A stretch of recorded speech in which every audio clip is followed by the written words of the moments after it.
This is the Clutch Picks Betting Podcast presented by ClutchPoints, powered by DraftKings. Like, follow, and subscribe wherever you get your podcasts. It's Apple, Spotify, and of course, YouTube. My name is Sheldon Alexander, and as always, I'm joined by my dude. Buddy. Also, if you're just watching this and the video pops up and you're seeing a lot of blue on the screen, there's a reason for that, because my guy is just as hype as I am, and that is Matt Russell, sports betting professional and creator of The Window, available on Substack and wherever you get your podcasts. Mr. Matt Russell, how are you, my friend? I'm good, buddy. We always, not always, but a lot of the times we sort of reference the pre-show and what you and I discuss. We just did about a half hour of the Paul Rudd meme of the two of us just looking at each other going like, can you believe this? Like, look at us, It's a thing. Yeah. Who would have thought? Who would have thought? And who would have thunk it? Yeah, two games away from shocking everybody, including our own selves, which was part of the half-hour pre-show discussion about baseball, where neither of us are remotely prepared for if the Blue Jays actually won the World Series and like what we would do on that evening. And so, I guess we should talk about some football because, as fun as the World Series has been, the NFL, like, coming off its possibly most boring weekend ever. Just favorites, a strange week.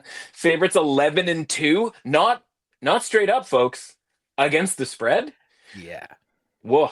Okay. All right. I was going to say, was it one game finished like within 10 points? Is that correct? Yeah, I think by the end, right? Like Jets Bengals, which was seemingly looked like the Bengals were just going to win that game easily, and so he kind of snuck up on most. Yeah. Probably my favorite game of the weekend because we were on the Jets money line and didn't think that there was much hope of that eventually coming through. So yeah, I'm waiting to see what the record was for you this past week. I don't know. I mean, 11-2 with the favorites from a favorites covering perspective. If I was tasked with picking every game as somebody who leans to taking the points, I would have gotten my absolute doors blown off. But luckily I caught the two underdogs that won outright and caught a couple of the favorites that won. And so, it was sort of a, push money around type of situation for my week. How'd it go for you? I hope I'm not putting too much pressure on what the result of this is going to be. No. Everything all good this week. Okay. Another plus week, a 9-4 week, which we'll gladly take. I was nervous. I started going down the road of I knew you're going to give the record, but I was like, what if the record's 2-11? And I'm like, no. Pick this up because I don't. You're probably wondering. No, it's because I looked down at my phone, and the reason I looked down at my phone is because my furnace is down, and so of course we spent how long talking about the Blue Jays before we started recording. My phone didn't buzz then with the HVAC guy ready to come to my house. It buzzed. 2 minutes after we start recording, of course, for my guy to say. So that's why I was looking at my phone. I was listening to what you're saying, but I was like, that's why I might not have seemed as enthused about the record being what the record was last week. But as cold as I might be in my house right now, the record is hot. Hot. I think this guy's 7 games above 500. Listen, God, man. We'll take the run right now. 3 weeks, we're going 29-14 the last 3 weeks, just turning the season around, trying to keep the good times rolling. That's what we try to do here on the pod. And it's week 9, we talk about week 9 buys. We got the Browns, the Jets, Eagles, and Bucks all on their bye weeks. And of course, as I like to say, we start week 9 on Thursday night.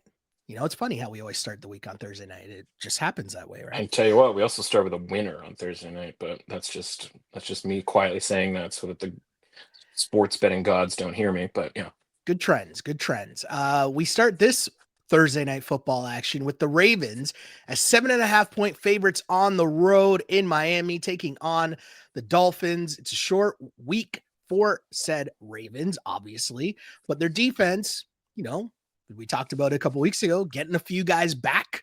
And despite not having Lamar Jackson last week, they were able to come out with the victory.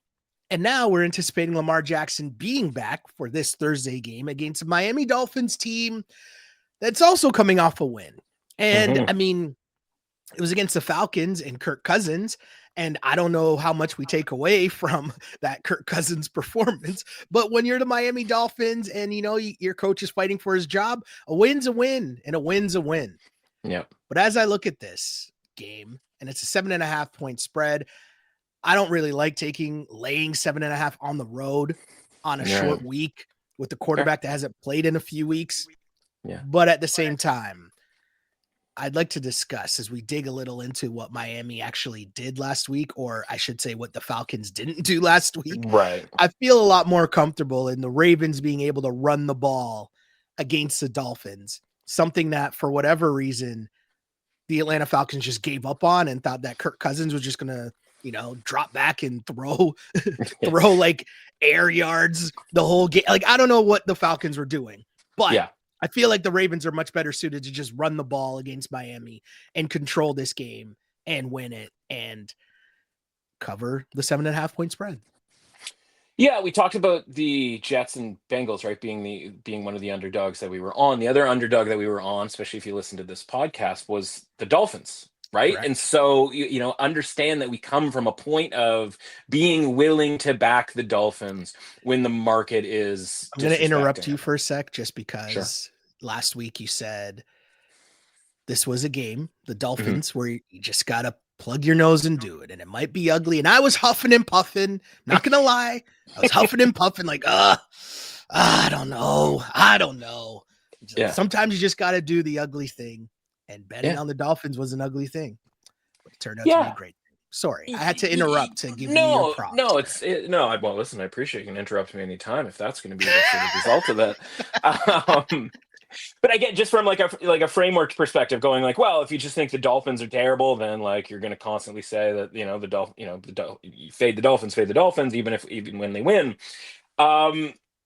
From a sort of results-oriented perspective, right, with some of these quote-unquote bad teams, I guess fundamentally this is a decision you have to make about whether you think the Dolphins are truly a bad team, and the reason I say that is if you look at the quote-unquote bad teams, right, essentially teams. And we're not going to include the Ravens because they also have only 2 wins, because I think we all know that the Ravens, when fully healthy, are like at least a pretty good team. Yeah. But like if you look at all of the teams who've won 2 games, 1 game, or well, obviously not 0 games, we're yet to be seen about the Jets. Every time they have won a game, and this includes the Titans, who have 1 win, the Saints, who have 1 win, the Dolphins, who now have 2 wins, but for the purposes of this, obviously only had 1 win prior to this week, or this past week, the Browns, throw them into the mix, and the Bengals as well, and the Raiders is the other one that I was sort of drawing upon. Every time they have won, and obviously, most of the time as an underdog, the next week, they don't cover. Not only do they not lose, they don't cover. And so essentially what that means is these bad teams can pop up at any given moment and win a game. They're NFL teams. They are professional football players, right? In some cases, the matchups really work. Let's look at like Cleveland hosting Miami, right? They didn't have to do all that much. They win the game. And then the very next week, Cleveland has to play a reasonably decent team. They have to go on the road. They even score the first touchdown. Don't cover. Go back to the Titans against the Cardinals, our favorite game of the year, he says, tongue firmly planted in cheek. The next week they go to the Raiders, and the Raiders cover that game, essentially blowing them out. And the following week, the Raiders then lose by a trillion against the Kansas City Chiefs, right? So again, like you can go through it and be like, oh yeah, I remember when the Saints won. How'd they do the next week? Not only did they lose, they also didn't cover. And so my point is that the Dolphins won last week. We'll get to the Jets later, but the Dolphins won last week. And if the Dolphins are a bad team, conceptually speaking, we're going to get that let down, right? We always talk about the sort of, jump and hug game or this, that, or whatever. there's got to be a new category for like, y'all just ain't that good game, right? And again, the market isn't necessarily bumping the Dolphins up in some big way. They're 7.5-point home underdogs, right?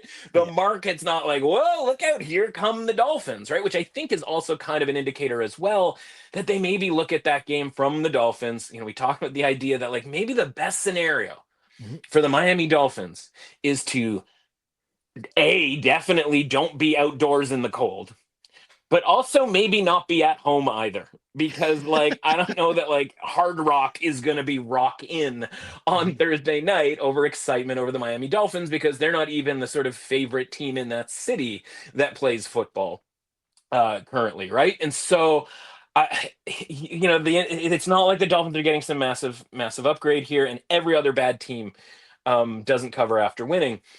And then so you have to decide, right? Are they a bad team? And so therefore, does their 2 wins home against the Jets in a game that they were outgained by like 100 yards in by the Jets, and then last week's game against Kirk Cousins, no Drake London. I was a little bit worried when they announced that Kirk Cousins was going to be in. I was like, man, he's had an entire offseason. We were told all last year and in various Netflix documentaries that the reason Kirk Cousins was bad throughout the back end of that season, and honestly he was pretty bad throughout the entire season, was because he wasn't back yet fully back yet from the Achilles tear from the previous season, and that the shoulder was all this and all like da da da da.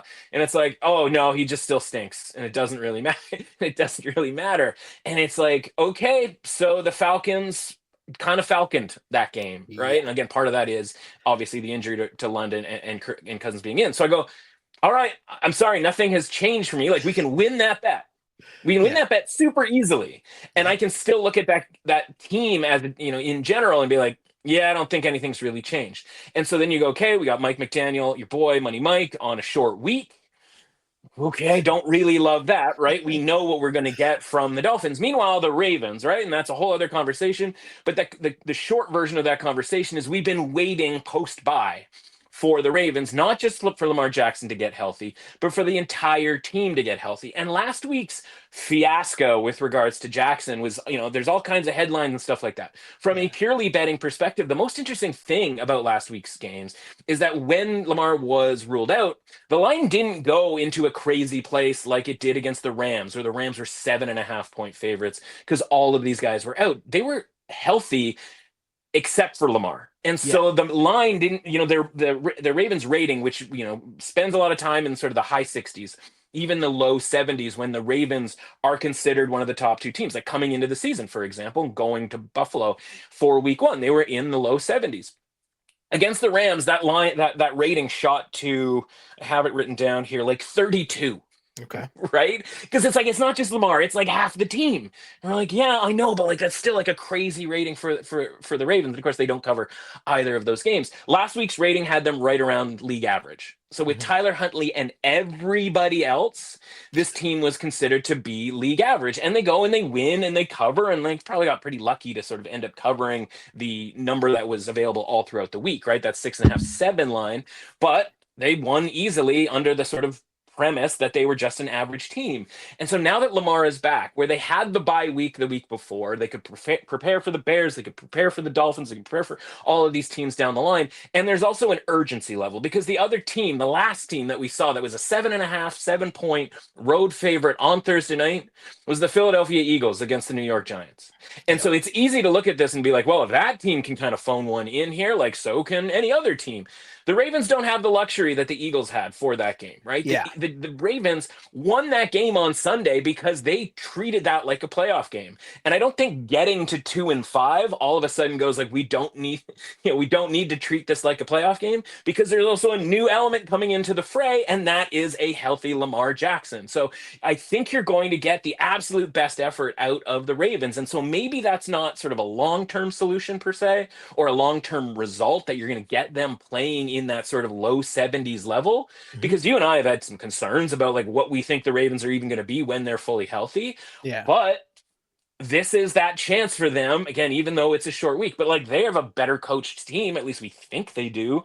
John Harbaugh over, and they that do. staff They over Mike do. Come on, they do. I'd like to hope. I'd like to think. I mean, I'm just saying, like, there has been questions about Harbaugh recently about like what is going on over there. But again, if most of that is health related, then like I guess the point is like, are we willing to bet that all of that stuff was health related? All of that stuff was sort of motivation related. And also some of that stuff is matchup related, where you're going in and going like, well, you're playing the Chiefs, you're playing the Lions, you're playing Yeah, some of these pretty darn good teams, right? Well, it's like now you got your whole roster back. You have all the urgency in the world, and you're playing a Dolphins team that like, I can easily see by halfway through the third quarter on Thursday night, everybody being like, yo, this is grim for the Dolphins. And like, we start talking about like McDaniel's, hot seat and like all that kind of thing. And it's like, yeah, because like hair on fire Ravens came to town. yeah. That's the version of the Ravens that I'm willing to lay points with. And so, yeah, like this feels like one where normally we'd be like, just take the dog. We're getting 7.5 points. Line is very interesting as far as just being like, yo, you want to take 7.5? You want the hook off the key number?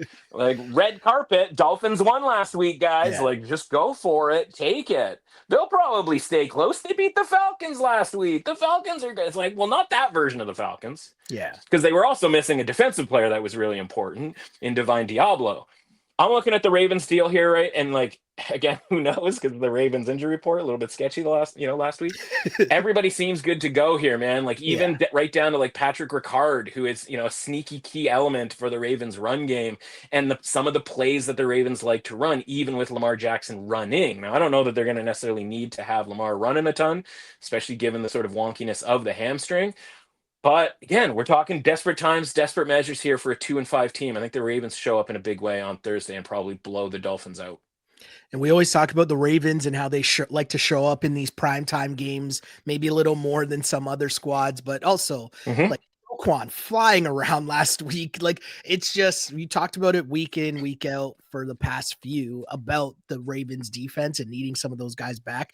This is just not lining up well for Miami. And another interesting thing, which I'm sure there's a stat, we could probably look this up or someone can look this up, but like get research on it. The amount of times like where they're giving you the 7.5, like I feel like that falls into a trap. Like I just feel that like in my mind, right? Like the last few times I've seen 3.5 or I've seen 7.5, it's like you're trying to get me to take the underdog and I'm not falling for it. It's just not gonna happen. Cowboys Broncos. Yes. Cowboys Broncos last week, Great right? Example. Great you example. guys want 3.5 with the Cowboys? They're fine. They beat the Commanders handily last week. Just take it. Take plus 3.5. Great example. That's exactly what I'm talking about. Yes. And, there's probably more options here, of course, as well, that we will dive into. And a big boy matchup is what we got coming up next. But first, the NBA season tips off, and so does DraftKings' newest fantasy game. DraftKings Pick 6 is the easiest way to play for big wins, with every possession giving you a shot at real money. Here's how to play. Just pick more or less on 2 or more stats and unlock the upside every game brings. Pick 6 is available in Texas, California, Missouri, and more. New DraftKings customers get $50 in bonus picks with just a $5 entry on your first pick. Don't just watch basketball, cash in. Download the DraftKings Pick 6 app now and use code CLUTCH. That's code CLUTCH. Play $5, get $50 in Pick 6 bonus picks. Make the call, ride the upside. In partnership with DraftKings Pick 6, the crown is yours. Gambling problem? Call 1-800-GAMBLER. Help is available for problem gambling. Call 888-789-7777 or visit ccpg.org in Connecticut. Must be 18 plus. Age and eligibility restrictions vary by jurisdiction. Pick 6 not available everywhere, including New York and Ontario. Void where prohibited. 1 per new customer. Bonus awarded as non-withdrawable Pick 6 bonus picks that expire in 14 days. Limited time offer. See terms at pick6.draftkings.com/promos. And we are back to continue our look through all of week 9. And as mentioned before, a big boy matchup between the Kansas City Chiefs as they head to Buffalo to take on the Bills. And this is interesting. The Chiefs, 2.5 point road favorites. Now, this, this back and forth, this rivalry, I hesitated before calling it rivalry, but I feel like I can call this a rivalry, right? Like, definitely For sure. Of course for this little iteration here of the Josh Allen / Patrick Mahomes era. And things lined up for the Bills where they were kind of struggling, headed into their bye week, come back out of the bye week, and laid the smackdown on the Panthers, right? James Cook cooking, pardon the pun. Actually, no, I meant to do that. And the Chiefs on the flip side, right? They've been building momentum as well. It's like these two teams both hitting the stride at the same time, leading into this matchup. And this is a difference here from what we've seen over the last few years in terms of what a spread would be between these two squads. So you might ask, why am I laying the 2.5 points here? It's just because when all things are equal, and by equal, I mean Mahomes has some people to throw to, I got to take the Chiefs and the infrastructure of the Kansas City Chiefs over the Buffalo Bills. And I'm still a little worried about the Bills despite their bye week. And because you beat up on Andy Dalton, it's not really throwing me off the stench here, Buffalo. Not really there with you yet, Buffalo. Give me the Chiefs here. I'll lay the 2.5 points. Yeah, an unbelievable line here, right? Because we talked about last week, even just referring to the Chiefs market rating. And at the time when we talked about it, they were 12.5 against the Commanders for Monday Night Football. The market, it's weird to say, but like the market, came to its senses, eventually betting that number down to about 10 against the Commanders. Didn't work because the Chiefs covered the number anyway. So that's what I mean by like, did they come to their senses, or are the Chiefs just an absolute wagon? Because you and I talked about it last week, where it's like, the Chiefs in the look ahead line are favored in this game, where even at the quote unquote best of times for the Chiefs the last few years, even when Buffalo would come to town, Buffalo would be a small favorite, or at least kind of, the Chiefs maybe by like -1 or -1.5, suggesting that even though the Chiefs are winning all these Super Bowls and making all these Super Bowls, that like essentially these two teams were equal. Well, the Chiefs being 2.5 point favorites now, which again is a 1 point increase from last week when we talked, and it's not because the Buffalo Bills got downgraded, because they hammered the Panthers, right? So it's like, wait a sec. So the Chiefs were somewhere between 10 and 12.5 point favorites depending on the day against the Commanders, and the Bills hammered the Panthers, and somehow the Bills are getting sort of downgraded, or at least the Chiefs are getting upgraded to a point where like, we need more. We need more than 1.5. And honestly, again, like I've talked about it, here and on my podcast, is like, I think the current iteration of the Chiefs is probably the best one that we've seen over the last 5 years, like from an absolute, like just win football games deal. And the market agrees. You and I talk about like the sort of parameters for our rating system, right? Like, the rating system's out of 100, so it's easy to understand, but like teams don't go above 80, and they try not to go, unless they're absolutely ravaged by the end of the season, below 20. Well, we'll get to the Tennessee Titans really pushing that envelope on the bottom side of 20, but like, we haven't seen a team rated 79 like the Chiefs are. Maybe since we started doing this, right? Because inevitably, even when like the 49ers were undefeated that one season for like, I think they were like 10-0, 12-0 or something like that. It was like, they're getting to like 77, 70, like they're this close to like, and maybe they tipped over to like 80, 81. And maybe the Chiefs are too here, because I mean, I'm looking ahead to next week and they don't even play. So it's hard to sort of, normally I use the look ahead line and this week's line to kind of extrapolate what their rating is. We don't have that second data point. And that only means that the Chiefs could be even higher than this, and it just could mean that the Bills actually did get a decent-sized upgrade for hammering the Panthers. But again, the point is like, normally these two teams are rated about the same, and maybe the Bills are actually a little bit of a favorite even going to Kansas City. We don't ever see Kansas City at -2.5 on the road, which suggests that they are about 4 points better than the Bills, which also, which from our rating perspective suggests that they are 10 rating points better, right? Like to get to this number, I have the Chiefs at like 80 and the Bills at like 67 or whatever. And I'm like, I kind of like that Bills rating, because we've, had some skepticism about how good the Bills actually are. And again, beating up on the Panthers doesn't necessarily change that for me. So like, just looking at this game, like, I don't want to be fading the Chiefs at this point. Mm-hmm. I've just told you, like, I love this version of the Chiefs. I think is a team that you want to be betting on all the time. And I just bet against them on that line at 12.5 last week. Yeah. And the line closed 2.5 points lower. And so, like, I got all kinds of crazy CLV closing line value. Cool. Didn't win the bet. And so, like, you are paying a massive tax to take the Chiefs, even though it doesn't feel like it, because you're saying, oh, we just need to win this game by a field goal. Again, it's a different element because the Chiefs have, kind of similar to the Ravens, where the Chiefs have this record where it's like, yeah, it isn't 6-1, where they can afford to lose a game and not have to worry about it. This battle for the top seed in the AFC is just, it's one of the more interesting deals, because you obviously have the rabbit that is the Colts just running out there, and you have this slow start for the Chiefs that they're trying to come back from, and obviously the Bills having lost, what was it, 3 games in a row, coming back from, or was it 2 games in a row? But anyway, the point is like these these teams aren't undefeated. There isn't one of them that's like clearly ahead. And I just look at it and I go like, man, like, you're probably going to get the best effort out of the Chiefs, even more so than in years past, where they're like, yeah, man, we can lose to the Bills and still get this number 1 seed and not be all that worried about it.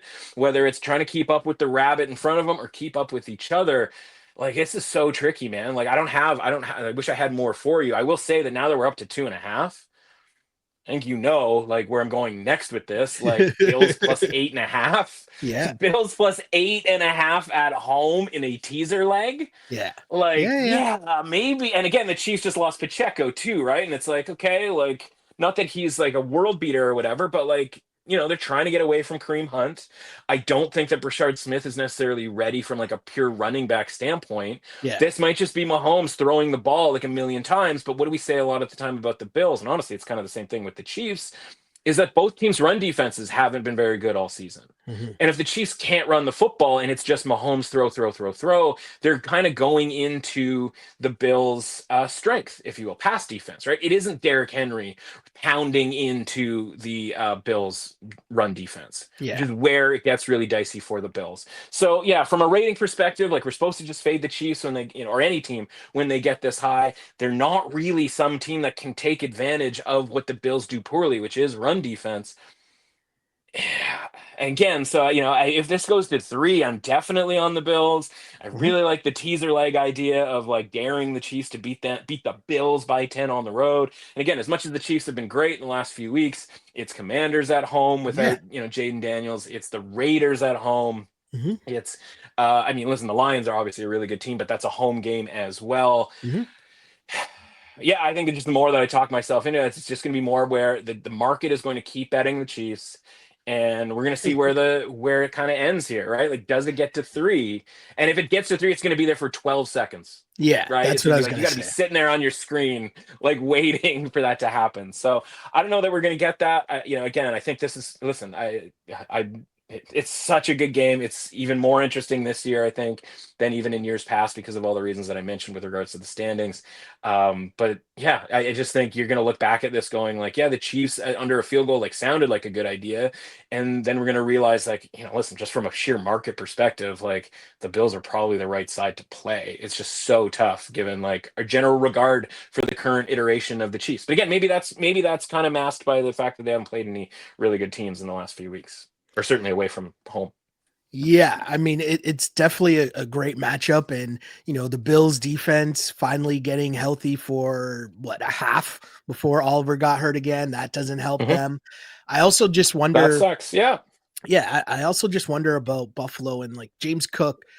Will like what the Chiefs defense at times hasn't looked as good as we I guess give it props of being, you know what I mean? Like, or as good as it's been in years past. And I think James Cook, he's not going to run for 200 yards against the Chiefs, but I do wonder how well the Chiefs can hold up. The Chiefs defense can hold up against Cook because he's just been doing a great job in running the ball and then having Josh Allen build off that. So that's going to be the interesting part for me, seeing how that plays out. But yeah, I'm on the Chiefs here at -2.5 and just excited to watch this game. Big boy matchup. And I also think our next game is also a pretty big game, as it features the Indianapolis Colts and the Pittsburgh Steelers. You're talking about the Chiefs laying 2.5 on the road. Now we're talking about the Colts laying 3 on the road against the Steelers. The Colts just continue to dominate. Jonathan Taylor did I read this correctly? His 4th 3-touchdown game in 8 weeks. How does that even make sense? That's insane. That is insane behavior. Either way, they dummied the Titans, which, I mean, the Titans kind of dummy themselves week in, week out. And Give us the quote, Shell. Give us the quote. Oh, yeah. We need it. Give us the Cam Ward quote. No, save the quote for when we get to the Titans. We'll save the quote for when we get to the Titans. But facing the Steelers kind of kept it close. They were in like striking distance. It was kind of weird, but they remain fraud-ish. If the next ABC show, fraud-ish instead of black-ish or whatever the other ish shows were on their network. Okay. Not great, but we'll take it. We'll take it, right? This is another game though that was similar to last week, where old school, you take the Steelers as home dogs, right? This is what we talked about last week. You take the Steelers as home dogs in this scenario, but this is not the Steelers team that we're used to seeing, or that, the hype machine of having Aaron Rodgers, you would bill as. And this is another one where I'd want to take the Steelers at home as home dogs at 3 points. I'm just not going to do it because I think the Colts are just the operation that the Steelers wish they were. They run the ball and play defense. No, you're right. I have some questions about the Colts defense. Fair. I'm not positive that the Steelers can take advantage of that. And I'm done betting against the Colts. You mentioned Jonathan Taylor, right? I'm sitting on Jonathan Taylor tickets to do all of the things, right? I've got him at 50-1 for Offensive Player of the Year, and he's minus 250 to win it. If he had sort of a cooler backstory like Saquon last year, where it's like, whoa, like the Giants, like, let this guy go. It's like Colts, Colts don't have as much of a fun story. Well, he needs to start dating Caitlin Clark or something. That's what he needs to do. Where's Sophie Cunningham? That's what he needs to do, right? The fun story with the Colts is still Giants related. It's just with the quarterback, Daniel Jones. And it's like, well, people are still talking about Indiana Jones here. And it's like, well, actually, Jonathan Taylor is just absolutely killing folks out there. And people forget that Jonathan Taylor has won a rushing Triple Crown before. I believe it was the year that Cooper Kupp won the receiving Triple Crown and won the Offensive Player of the Year that season. And so, this is a guy who has done close to this before. It's obviously accentuated because everything is kind of, coming together here for the Colts. I'm all set with the Pittsburgh Steelers. That was their sort of one chance last week. It was the first time that they were underdogs all season long. It was the first time, obviously, that they were home underdogs Sunday night, like a perfect Steelers situation. Sitting there, they're up 9 points at halftime. I'm like, this is exactly what I expected to sort of see, right? Kind of a messy game, but like the Steelers are going to, get away with this. And maybe they do if, I don't know, offside penalties are called or the defense is able to get to Jordan Love in a way that doesn't result in a 58-yard pass to Tucker Kraft, or, or they have any kind of secondary ball skills that doesn't result in, Christian Watson getting, deep down the field. The reality is they don't. Like, the defense, as we've talked about before, is garbage, and all of these guys are washed. And, maybe there's something left with TJ Watt. I don't know how much necessarily, especially with how much attention that he gets. The secondary, big play Slay, like, we can only say that sarcastically going forward. Like, Jalen Ramsey is like, I mean, again, for most of these guys, right? If you're on your third or fourth team, like, it's kind of done, right? And it's NFL teams do not let really, really good players go. And these guys used to be really, really good players, but it's the NFL. And like, that dries up so fast, right? That turns so fast. But, the Steelers' move is, let's kick the can down the road here, right? Let's get Aaron Rodgers. Let's get the Aaron Rodgers of cornerbacks, to play, in our secondary. And it's just like, yeah, you're probably going to get absolutely roasted by, as crazy as it sounds, like the Sam Darnolds and Daniel Joneses of the world. And so, like, if you can't do it against the Packers, like, why would I think that you're going to be able to do it against the Colts here, who, again, like, their offensive line is going to dominate the defensive line in the same way that the Packers were able to sort of push against the Steelers on both sides of the trenches. It's just, again, it's this weird sort of discomfort of being like, Steelers home dog, no thanks. But like that's kind of where we've landed, right? Where anytime the Steelers have been rated as an above average team, like it's gone poorly. And they're still being considered an average team. And I think it's just on reputation. It's just on who the quarterback and who the coach is. And it's just on some of the results that they've had, which is like barely escaping the Jets, for example, and getting the Browns at like the best possible time. Not that there's not that there's a bad time to get the Browns, but like the best possible time to look good against the Browns. Like they got that. And so, again, the market looking at that game last week and being like, yeah, despite the fact that they're 4-2 and leading the division, we're still making them home underdogs here to the Packers. We are still at this point, and even like before last week, the odds were crazy, but at this point, the Ravens are still favored to win this division because the betting market, the odds makers are looking at this Steelers team and are like, I don't think so.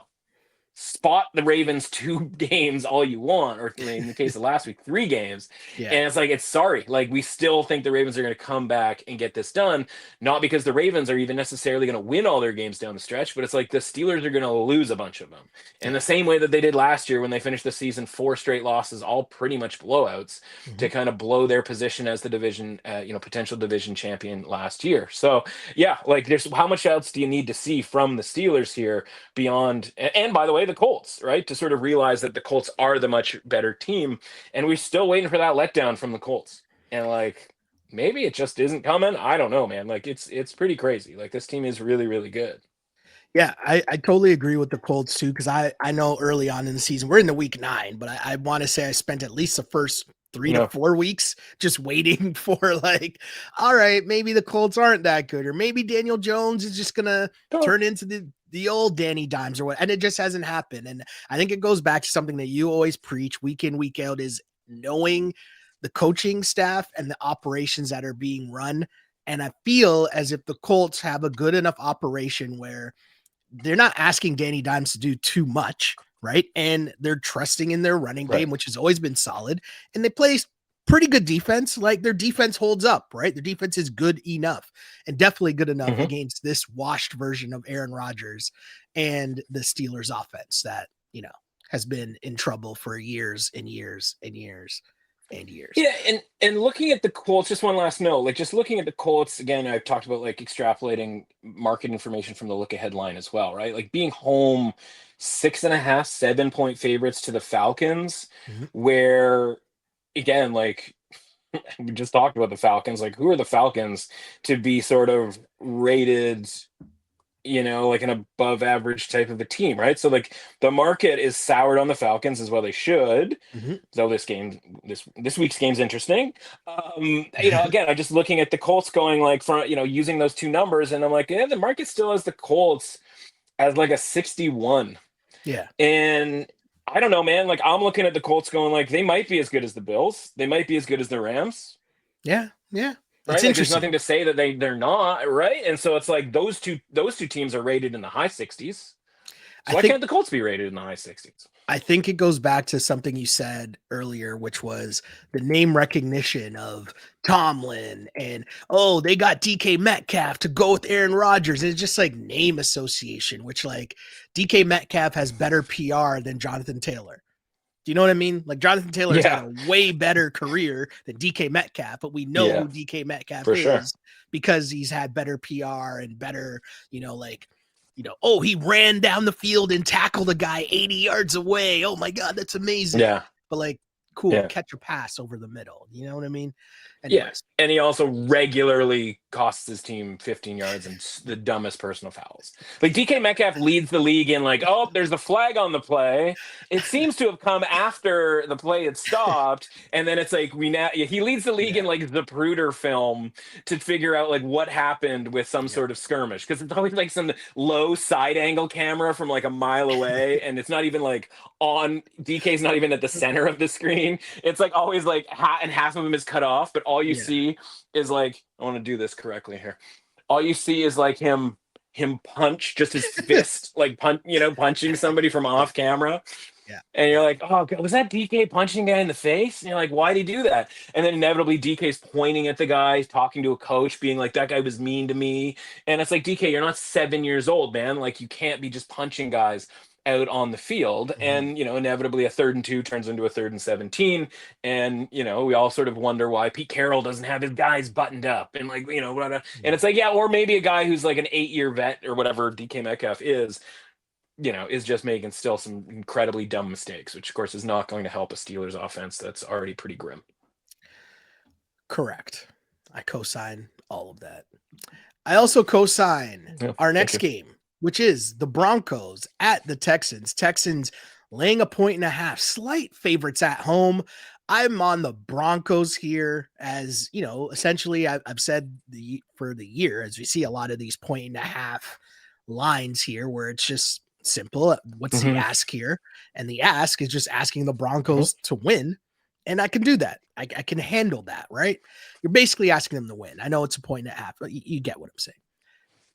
In this matchup, though, the Texans took advantage of a Niners team that's beaten up. And, I think the Texans defense was just too much for, the Mac Jones and Jawan Jennings as a number 1 receiver, which we'll get to the Niners a little later. But I do feel as if the problem this week against the Broncos are not as beat up as the Niners. The Broncos have a better defense at this point, at least without being as injured as the Niners. And I know that Bo Nix went up against the Cowboys D last week, and I get what the Cowboys defense can do to make your offense look spectacular.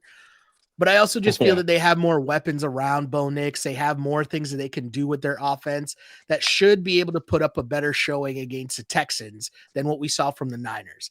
And most importantly, still not trusting much from CJ Stroud here and the Texans to put up points on the board against the Broncos defense. Yeah. So with all of that, if you're just asking me what the ask is here, the ask is to just win, baby, win.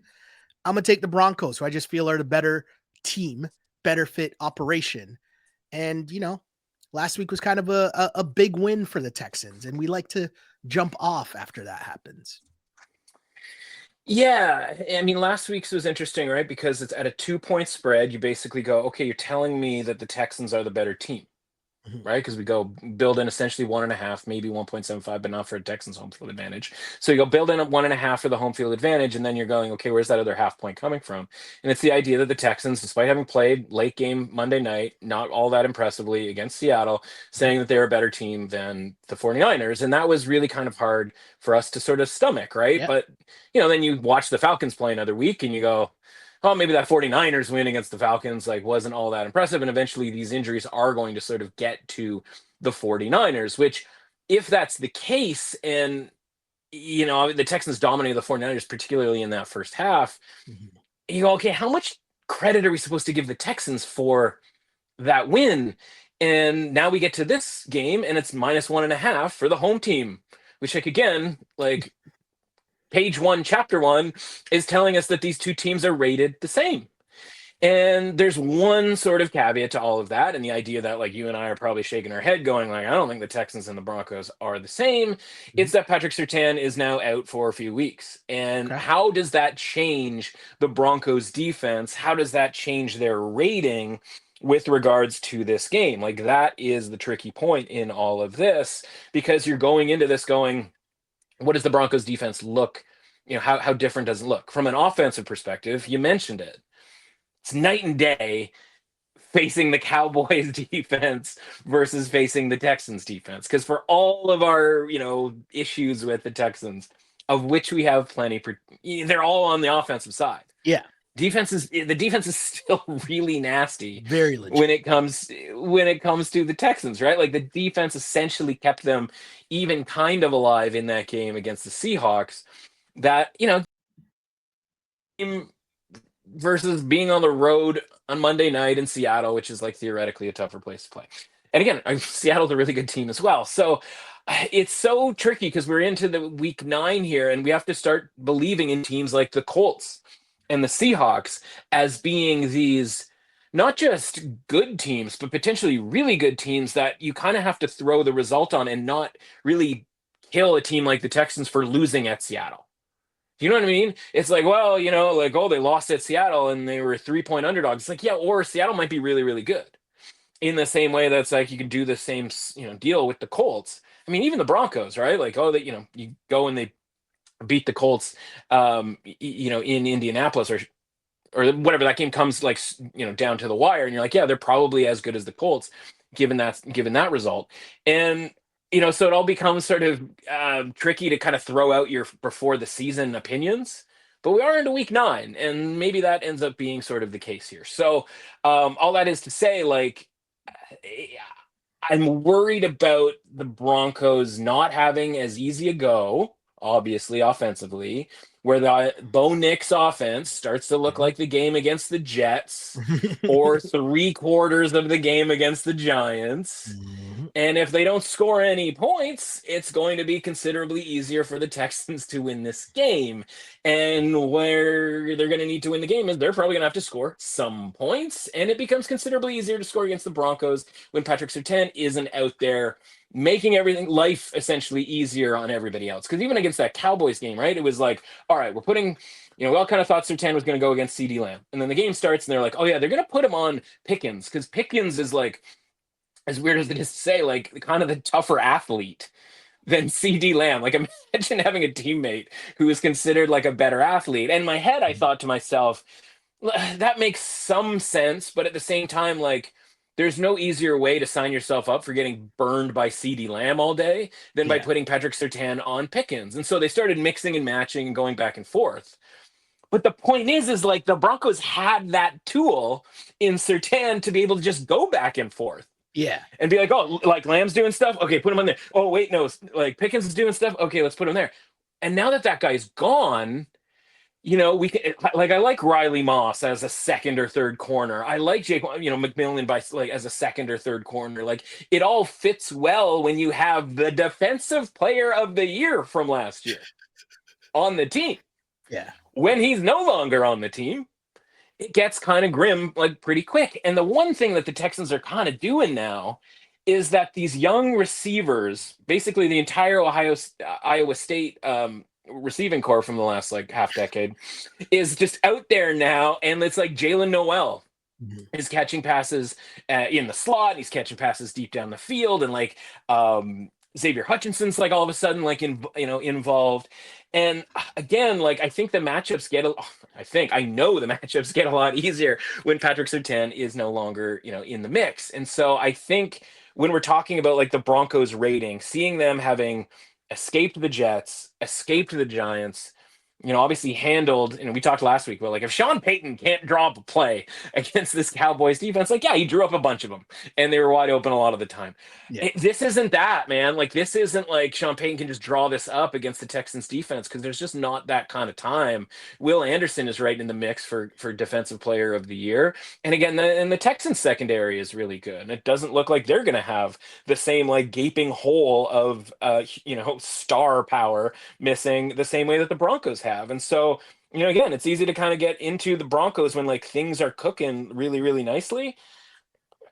Again, we think that the Texans and the Broncos aren't like equal teams here, but without Patrick Surtain, like maybe they are, and maybe the Texans are maybe even a little bit better.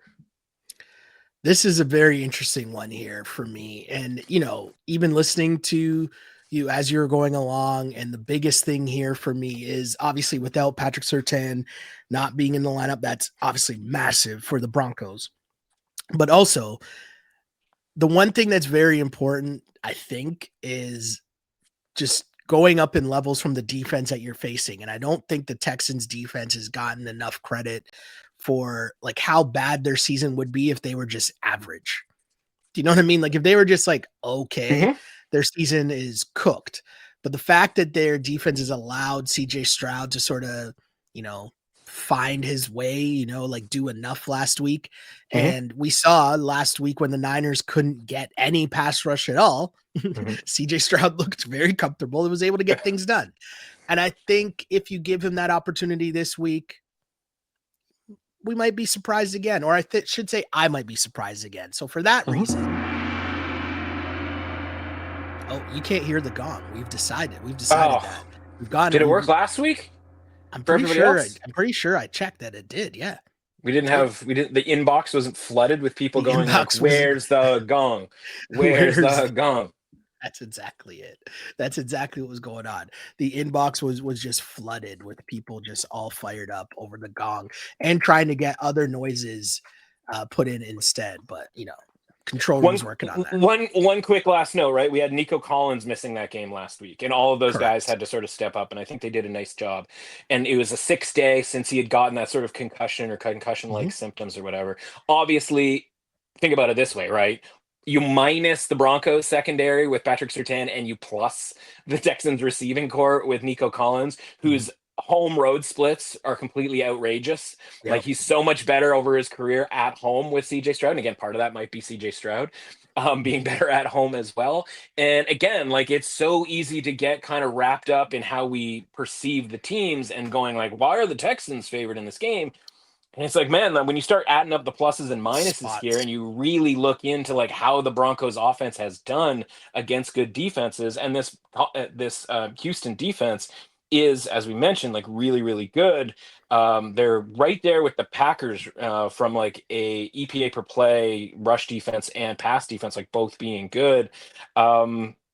Yeah, like the only thing that they're behind the Rams and the Broncos, who've had a really good EPA per play against dropbacks, right? Expected points added per play.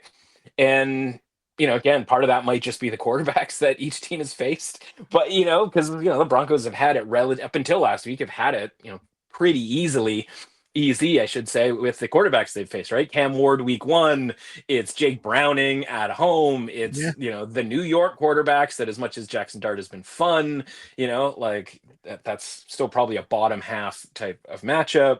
And, so again, like the Texans have had it pretty rough here with some of the matchups that they've had. And so their defense might be even better than like kind of the metrics sort of say. So it could be a long day for Bo Nix. Yeah. I mean, a tough one there, but a good switch. You got me there. I'll give you that one. I'll give you that one for sure. Our next game, the New England Patriots, who just continue to roll to the point where they are now 6-point home favorites hosting the aforementioned Falcons. And last week, the New England Patriots got off to a pretty slow start, in part because Myles Garrett was just an absolute beast on defense. But after settling for field goals early, their offense finally able to pull away, or more so the fact that the Browns offense continued to do absolutely nothing. Either way, though, convincing win for the Pats. And now they get a Falcons team who, you talked about it earlier in the pod, Kirk Cousins did not ball. If Drake May was balling, Kirk Cousins was the complete opposite. Way too many 3-and-outs. They finally do get stuff going. Bijan fumbles. Just a really, really bad showing against the Dolphins. And, if the Dolphins can run the ball and Tua can be out here throwing TD passes, I feel like the Patriots should be able to do the same here. 6 points is a lot. And I'm going to lay the 6 points here. I think Penix is practicing. We're recording this Wednesday morning. Pretty sure Penix is supposed to practice. So maybe we could be seeing Michael Penix, and maybe that adjusts this line here a little bit. So obviously, might help to wait and kind of see what happens if he's named as a starter. But either way, even with Penix, I like the Patriots operation just a lot better than what we've been seeing from the Falcons. Penix in or out over the last 3 weeks. So give me the Pats. Well, just in general, right, from the Penix situation, it's a lot easier with Kirk Cousins sitting there going like, yo, I'm good. I'm healthy. I feel good, coach. Like, and, he's in practice and maybe he's, got some zip on the ball and all that kind of stuff. To after you lose to the 49ers to come home and be like, all right, Kirk, like, yeah, let's give our franchise quarterback here another week to kind of heal with this knee situation. It's another thing to then watch Kirk Cousins play quarterback, get your doors blown off by the Dolphins, and then be like, well, let's give Penix like another week to like get healthy. Like, like even last week we were told that like Penix's plan was to play through the injury. And again, you can take that week off because you feel like you're in pretty good shape with your backup quarterback. Then you can watch your backup quarterback play and realize, no, we are not in fact in good shape with it. So I would expect like them to lean. Well, last week it was lean to the side of caution. I would expect them to lead to the side of like Penix is going to play. Mhm. And the same kind of applies to Drake London. But obviously those two guys and their general involvement like need to be the thing that we're keeping our eye on. The thing that concerns me here as of Wednesday morning is that this line was -5.5. It was even like closer to 5. I think there was even like open 4.5, and that we're up to 6. And is that move because there is some concern about Penix's availability and London's availability, et cetera, et cetera? Or is that move related to the fact that the Falcons lost to the Dolphins last week at home? And that, by the way, the Patriots have covered 4 straight games, right? Because there's 2 reasons to which a line changes from, by the way, a look-ahead line that was -2.5 last week. Yeah. You could add the Patriots at -2.5 last week. All they did was beat the Browns. So, right, like how at home, how much are we moving that deal up? Right, where Myles Garrett gets 5 sacks. I think I have some faith in the Falcons pass rush to be, and again, as much as we can concerned about the Falcons overall defense without Divine Diablo, like I still like the Falcons depth from a pass rush perspective. Mhm. And it showed that the Patriots, when throwing, can be somewhat vulnerable to sacks, and sacks can sometimes turn into turnovers. Didn't necessarily work for the Browns, but it could very well work this week. And obviously the other reason is like the Falcons lost to the Dolphins last week. Right? Like, it just keeps coming back to that. But like that's what the Falcons do. And so part of this, from if you didn't know anything else, would be just the zigzag nature of 2 decades plus of Falcons football and betting on Falcons football, knowing full well like they can absolutely win, beat the Bills at home on Monday night, look like garbage against the 49ers, and then kind of no-show the game entirely against the Dolphins, and then the very next week pull off what is perceived to be a pretty big upset because of how we have sort of developed these society has developed these feelings for Drake May and the New England Patriots, despite the fact that their last 3 games are Saints, Titans, and Browns, right? So like I don't know that you want, in any circumstance for any team and any quarterback, you want to go Saints, Titans, and Browns. All right. Like feel good about the market underrating the Patriots after those 3 games. Yeah. Right? Like, is there a better chance the market's overrating the Patriots in that sort of way, right? Regardless of however you want to kind of, do the rating system. I don't want anything to do with the Falcons when they're like a 50 out of 100, right? Where they're even considered an average team or an above average team. This current rating suggests they're like a 42. Right. Okay. That to me is right in the sweet spot for betting on the Falcons. So I am like, give me the Falcons in this game. Honestly, I'm crazy enough to be like, you know what, Kirk Cousins, like it was his first game this season. Like it's tough to come in and like jump on the treadmill while it's already running. Again, the Drake London thing would be really nice if he played. But again, whether it's, I hate to say it, whether it's Cousins or Penix, this number is just too high. And so at +6, like I have to take the Falcons. And I think there's a chance that they win this game outright. So I would almost switch this game. The only reason I'm not switching is I need to Drake London and Penix to play in this game. I mean, at least Drake London for sure. But that's the only thing that's making me hesitant. So the advice here to someone listening to this podcast, which again, I'll remind you, we're recording on Wednesday morning, is if you see Drake London and Michael Penix in the lineup, but most importantly, Drake London, consider, listen to Matt. Here, yeah. And honestly, I mean, again, who knows how things play out with different combinations, right? But just the fact that Penix, we watched, like, again, you mentioned the Wednesday thing, like the amount of stuff that changed from Wednesday to Sunday from an injury perspective, and yet the line did not move when Kirk Cousins was brought in for was subbed in, on what is it, Saturday? I think that news came down. For Penix, it was like the market just kind of shrugged their shoulders. And again, part of that is a disrespect for the Dolphins, but part of that is going like, I'm not really sure that there's necessarily a downgrade. And so we can watch that game and be like, Cousins was bad. Penix might have played bad in that game. Like, we don't know, right? And so again, I realize it's not like a glowing endorsement for like, come on over to the Falcons side, like join me. It's gonna be wild. It's just more like, I think London is kind of the bigger sort of deal here, maybe than even the quarterback is, as much as we've kind of trashed like Kirk Cousins' general play last week. So no, definitely. definitely see where you're coming from. And this is a near switch, kids, a near switch. But we will move on to the Lions, who are laying 8.5 points as they host the Minnesota Vikings. Lions coming off a bye. Lions were red hot heading into their bye. I anticipate them to be hot still coming out of said bye because the Vikings might be wishing they were already on a bye. Carson Wentz done for the year with the injury. Now we're back to JJ McCarthy, who this has just been a weird, I guess, start to the career of JJ McCarthy. It's weird. Right. Yeah. That's one way to put it. But yeah, I just like where the Lions are right now as an operation. The Vikings seem to have a lot of confusion going on. And if they don't seem to trust JJ McCarthy, I don't know why I'm going to want to trust JJ McCarthy, even though the ask isn't to win. It's to cover 8.5 points, but Lions at home, different beast, different animal. Lions blowout here. I like it. Give me the Lions laying 8.5. Yeah, I think this is listen, if you're a little worried about the whole Bills Chiefs thing, you want to do you want to take the teaser road here. Here you go. I think this is probably that one, right? I can't, in good conscience, from like a market perspective, advise on like laying 8.5 because, like, again, standards. Well, it's a lot of points and just sort of standard behavior, right? Where it's the Lions rating is as high as it's kind of stuck around as high as it's been for the last little bit. We have to commit, and maybe it's this week where they win by 10 points or something like that, like they cover the spread. We have to commit to upgrading them back to the Lions of last season. I don't know that I'm necessarily like super ready to do that. That being said, the point for me is that the Vikings are, after losing in primetime, again, fundamental stuff here.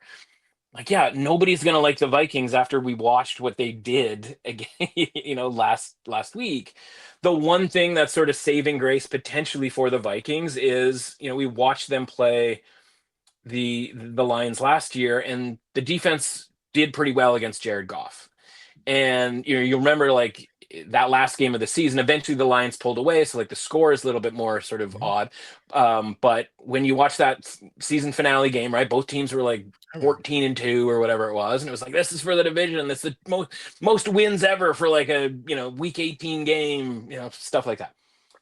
So, like, there's a possibility that the Vikings are able to keep this game close, and the downgrade in the Vikings means that we are close to, if not in, a buy low scenario. But you're right. Like, I don't really want to be trusting JJ McCarthy because it could go south pretty quick, even though he's, playing in his home state back in Michigan. Like, who cares, right? Like, I don't really want to be trusting McCarthy here. So again, I think just the easy move is take this 8.5, like get it down to 2.5, tease it with something that you like, whether it's another kind of, touchdowny type favorite or a 2.5 that like kind of needs to get bumped up here.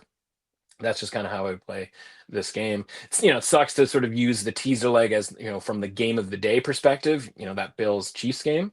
But man, again, like I'm still looking at that game going like, how does Bills plus 8.5 and Lions minus 2.5 not win? Yeah. Again, I guess maybe the answer is the Chiefs are just that awesome. They win by 10. But again, like, if again, I hate to go back to it or whatever, but like if Chiefs Bills is just the same as it is every year, then even a 6-point teaser is really kind of like a 10-point teaser, right? Like where the Bills probably should be -1 or -1.5, and you can get 8.5. So anyway, just kind of going back to that with regards to a second part of a teaser leg for this game. Yeah, no, it's super interesting game where I want to see what JJ McCarthy has in store. Like, just where are we going with this, right? Because it's just been super odd. So I love to see where that happens. Yeah. You mentioned though another 2.5-point spread, and coincidentally enough, our next game, it's the Chicago Bears, 2.5-point road favorites in Cincinnati against the Bengals. Bengals lost to the Jets, but hey, on the bright side, they put up 38 points. I mean, their defense gave up 39 and over 500 yards of offense to Justin Fields and the Jets. But hey, their offense looked pretty good with Joe Flacco. Right? Good cop, bad cop going on here. I don't know. Yeah, we're trying to find the positives, totally. Or maybe I'm trying to talk myself into why I'm on the Bengals plus 2.5 here. But the one thing I'll say about the Bears is if you're Caleb Williams and you cannot ball out against this Bengals defense, I don't really know what to tell you, man. Like I don't got much for you here, Caleb. If you can't get something going against this offense. Now, I get why he struggled last week against a Ravens defense that was locked in and ready. Yeah. But at the same time, I'm on the Bengals here, and it's just because you're giving me points. I'll be honest. It's not a full 3. I'd love it to be 3. But they can put up points out there. Well, then more power to you. More power to you grabbing the 3s. So my point, I'm on the Bengals. If you can get the 3, get the 3. I just think Flacco has figured out just, what he can do with the offense. And that quote from Jamar Chase after the game where they asked him about, the defense. And he's like, why don't you ask the coach? We asked? Did he say we asked? No, he said ask the coach, essentially. He's like, I don't know. Right? Which basically why is Jamar Chase commenting on the defense? Yeah. But it's just like, what do you want from us? We're putting up 38 points with Joe Flacco. And we can't win games. He gets 30 targets a game. Jamar Chase, it's you look at the Jamar Chase numbers, you're like, is there a glitch? It's unreal. And that's I just sort of co-sign on all of that. My point really was just that DraftKings has Bengals -115 +3, and I'm going to be making that wager as soon as we're done here on the podcast. The Jets game was wild. Listen, none of this is secret. The Bengals defense is terrible. And maybe this is an all-time low for said Bengals defense. But I don't know if the Bears defense is really any better either. And frankly, we don't talk a ton of totals here, but how is this game not going over 51.5? How is this not 28-24, 31-28, something along those lines, right? How is this essentially not Steelers Bengals from 2 weeks ago? Yeah. Where it's let's get into some anytime touchdowns here with some randos and see, sort of what shakes down. Samaje Perine, anytime touchdown. So yeah, I'm right there with you. I don't know really what the Bears have done per se to be not that the point spread is off, right? Because we do everything by sort of rating, and it all kind of makes some sense. But I shouldn't say it all makes sense. It's because there is such a difference in what the market thinks of the Bengals on a week-to-week basis, right? When they're 6-point underdogs, 5.5-point underdogs to the Steelers at home on Thursday, it obviously means the market thinks way over here. Then when they're 6.5-point favorites to the Jets, even though the Jets stink, that's telling me that the market thinks it's not Joe Burrow levels necessarily, but it's a pretty significant upgrade. Yeah. And that was part of the handicap last week, right? Where it's you're telling me there's a 12-point difference between the Steelers and the Jets. Yeah. Sorry, take the Bengals out of it. That's not even, really the case here. And so, the Bears aren't, laying 5.5 the way that the Steelers were a few weeks ago, which again, just sort of reiterates how ridiculous that line was on that Thursday night. But what did the Bears do to sort of deserve this? Yeah, they had that 4-game win streak, but you can punch a fair amount of holes in that 4-game win streak. Just wanted to quickly check on the Wednesday injury situation here. Tyreek Stevenson questionable for the Bears defense. And again, I don't know that necessarily matters, but again, the loss of Jalen Johnson over the course, for this season, leaving them with guys like Nashawn Wright and Nick McLeod, really sort of puts an emphasis on guys like Tyreek Stevenson to actually be a thing that kind of matters for their defense. So I think both teams go up and down the field, and I think you're probably going to end up, sitting on a field goal to win the game. It's currently a last team to have the ball type of deal wins this game. Honestly, maybe over 51.5 is the better play. But Jamar Chase is going to get the ball thrown to him 8.7 million times in this game. And I'm pretty down with that because it's fun when he gets the ball. He had literally 23 targets against Pittsburgh and 19 targets last week. That's so good. That's so good. It is pretty crazy. 16 catches and 12 catches.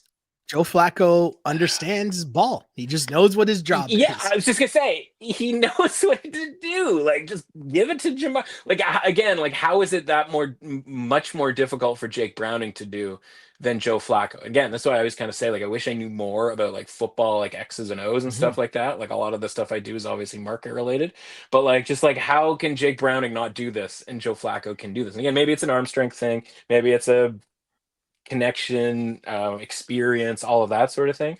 But it's crazy, man. Like, because there's nothing any of these teams. I shouldn't say there's nothing any of these teams can do about it, because there's 7 incompletions in each one of these games, which again is not a high number, like a ridiculous number that if you threw to somebody and it didn't get completed 7 times per game, you'd be like, why would I ever throw to this guy? But it's like, that's how many times they're throwing it to him: 23 and 19 times. Like, just insane stuff. Let's go. For the record, too, housekeeping purposes, is line, as Matt mentioned, -3. So I am on the Bengals +3. Yeah, -115. Yeah. Boom. That's just for housekeeping purposes, you know. Housekeeping purposes. Yeah. Our next game, as we continue rolling here, we got the Chargers. And I mean, 9.5-point road favorites means they can only be playing one team. And that's right, the aforementioned Tennessee Titans, who weeks ago, their star quarterback said, quote, "If we're keeping it a buck, we ass," close quote. They had another blowout loss last week, and now they are facing the Chargers, team that won pretty convincingly last Thursday night. Even though I think that this line is still high, because that win last Thursday probably had more to do with their opponents being somewhat of ass on Thursday night. Yeah. Somewhat of, not full on, maybe not full blown, but you know, they did the job. They did their thing. They won convincingly. And now you're facing the Titans. And I'll just be very honest. I am willing to lose a bet versus me betting on the Titans for the foreseeable future. I don't know when that time is going to be where I'm like, all right, I'm going to bet on the Titans, but we're not there yet. So give me the Chargers -9.5. And if only we had that attitude, I don't know, a year and a half ago, a year ago, a half a year ago, we would just keep winning bets every week, right? And again, like, I can cite to you, Shell, that like, let's do this. What do you think the Titans rating is now? Oh, it's got to be think it is. 25. Give me a number. Yeah. 25. It's 18. It's 18. That's pretty good. So, that's pretty good. Yeah, like, it's and that number, if you even want to go back to last week, would make Titans Colts -15. Well, it was 14 and the Colts covered. So like, makes sense, that makes sense. If you go the week before that, Patriots and Titans, the line would be Patriots on the road -9.5. Well, like this game. Patriots would have covered that number too. Right? You go further back. I'm skimming through. Vegas, right? Like, the line for that game was 3.5. Everybody was like, I can't believe the Vegas is favored by 3.5 over anybody. The current Titans rating, if they played tomorrow in Vegas, it would be Vegas -5.8. So call it -6.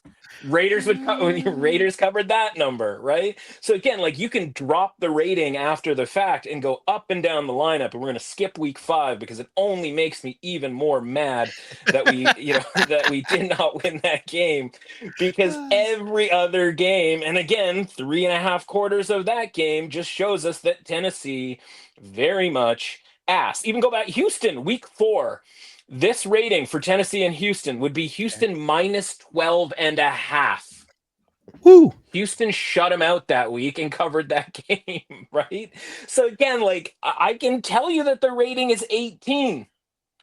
I can tell you that Colts at Titans would be -12. They played that game in week 3. The Colts covered that number. We can go to the Rams. 11.5 for the Rams on the road against the Titans. The Rams were trailing at halftime. Correct. Would have covered this number.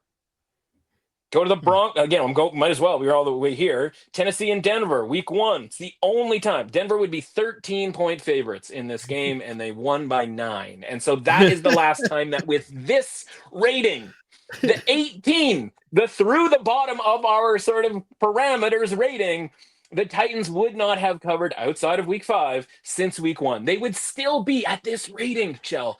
Through 9 weeks, they'd be 2-7 against the spread with the through the bottom rating.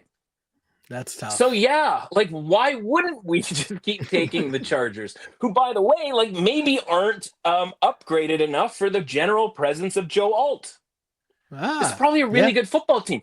At 3-0 with 3 division wins. Yeah. Everybody was all about the Chargers, Justin Herbert MVP talk, and so on and so forth. Mm-hmm. They go to the Giants. They lose Joe Alt relatively early in that game. It's kind of a messy game. The Giants get a couple of touchdowns. They've got all kinds of vibes going with Jackson Dart and Cam Scattaboo.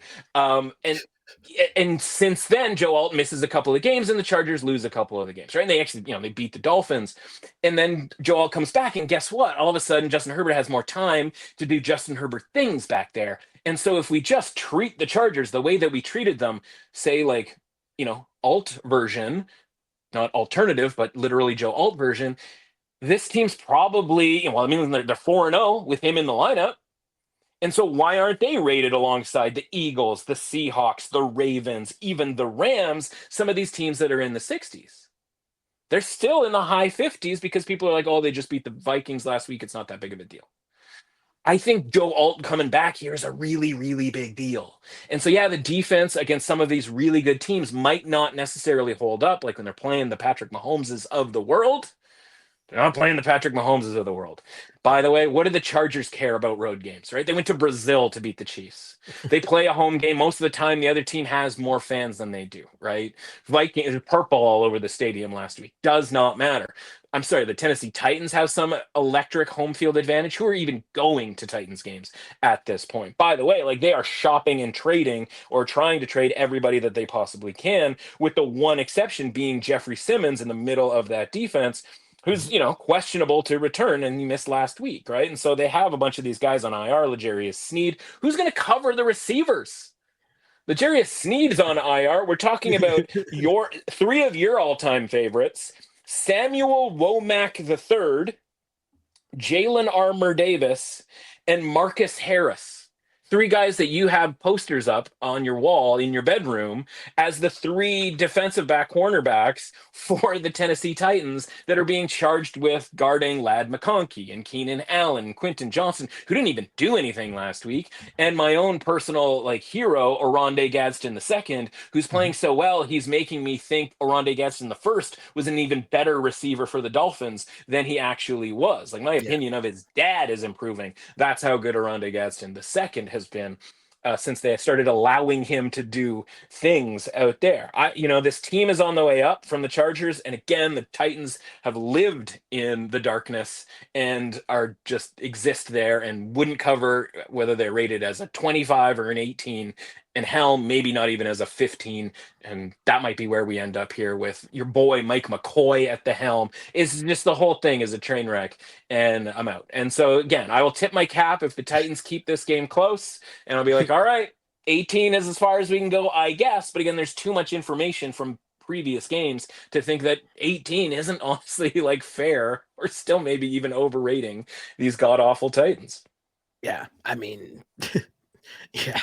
The Titans. I don't even have more words to describe my disdain for anything to do with the Titans. You just got to sit back and enjoy the jokes and Cam Ward pressers. That's all we can do at this point. We move on to the Green Bay Packers, who are at home and 12.5-point favorites against the Panthers.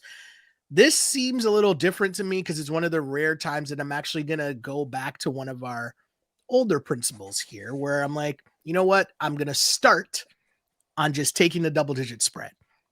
Just taking the points. That's where I'm going to start. I'm going to talk this through. Don't know if it's another week of Andy Dalton, but one can only hope that it's not. Bryce Young should be back. It looks like he's practicing. So that's a good start for someone who would like to be on said points. Can they figure out their run defense, as they were cooked last week by James Cook and the Buffalo Bills? Can they fix that, or at least do something to not get cooked by the Packers running game? And now, switching over to the Packers, we talked about a bit about their game against Pittsburgh. I thought the Packers, it was very weird. I thought like Jordan Love as the game progressed got better, but why do you need that slow start against the Steelers? Like I didn't really get it. The Packers are still such a weird team to me. Like I feel like they're good. They look like they're good, but then sometimes you're watching them and you're just kind of like, what's happening here? And that's what I don't get. And that's also another reason why I'm starting with taking the points and the 12.5 points, because that's a lot of points. Yeah, I'm just looking at the injury deal. You mentioned the Bryce Young thing, right? And I got 2 days ago, Panthers Dave Canales said Young logged an encouraging running session on Monday. Encouraging running session. I just never heard that term before. And encourage. I'm like, okay, I'll be encouraged by that. All right. All right. Well, first and foremost, like we got to know some health deals with regards to the Panthers offensive line, right? Yep. Who we got a handful of red letters next to basically the entire right side, including Cade Mays, their center, already without, a couple of previous guys who've been injured. So, yeah, I mean, too many points here. And by the way, like DraftKings currently has it at 13.5 minus 115. Maybe that's something that you're interested in. I look at this, pretty similar to, was it the Bengals game from a few weeks ago against the Packers, right? Where it's like Packers are going to comfortably win this game. The Panthers offense against sort of a maybe, not as locked in as they were for a road Sunday night football game last week against the Packers defense that isn't as locked in, is maybe able to do some stuff, right? And again, this is a crazy thing to say. I was looking at it going like, wait, the Panthers won 3 straight games before that game against the Bills last week. It's a 4-4 football team. Again, like that's not the best in the world, but like there's not a ton of 4-4 football teams that are going to be 13.5 point underdogs in this game. But because the Panthers are so capable of just logging an absolute dump, every once in a while, you just go, yeah. And when it's Andy Dalton, you're expecting at least veteran play, and he doesn't give it to you. Getting sacked at the end of the second quarter, right? Like before halftime. You're like, what is this guy doing? And so it used to be like a year ago. And it's like, well, Andy Dalton's playing, so like, you should probably bump the Panthers rating up a little bit because of how bad Bryce Young had been. Mm-hmm. You can go back and look at the record of Bryce Young since he came back in this, and whether it's wins, losses, or against the spread, like it's actually been pretty good. And so I just go, okay, like if Bryce Young plays, you're getting a team that is usually underrated from a betting market perspective. And you're getting 13.5 points. And so it's like, yeah, I have to, obviously, again, keep an eye out for injury issues because that can blow things up pretty darn quick. But fundamentally here, especially if we're creeping towards 14 and maybe we get 14. Yeah, and again, this is a hold your nose type of deal. You have to take the Panthers because there's a couple of spots on this board where the betting market is sort of daring you to take the kind of crappier team.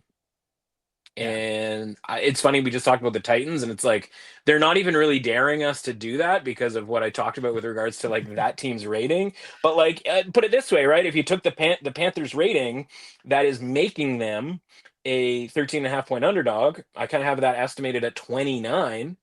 If you go down, again, I'm going to spend all day doing it here, but like we could go down the list here and be like, well, was a 29 Panthers team good enough to cover like in some of these other games? And the answer, unlike the Titans, which was no, the answer is yes for the Panthers, right? Like they did outplay that rating against the Jets the week before. They, of course, did outplay that rating against Dallas the week before that because this rating would make them 5.5 point home underdogs against the Cowboys.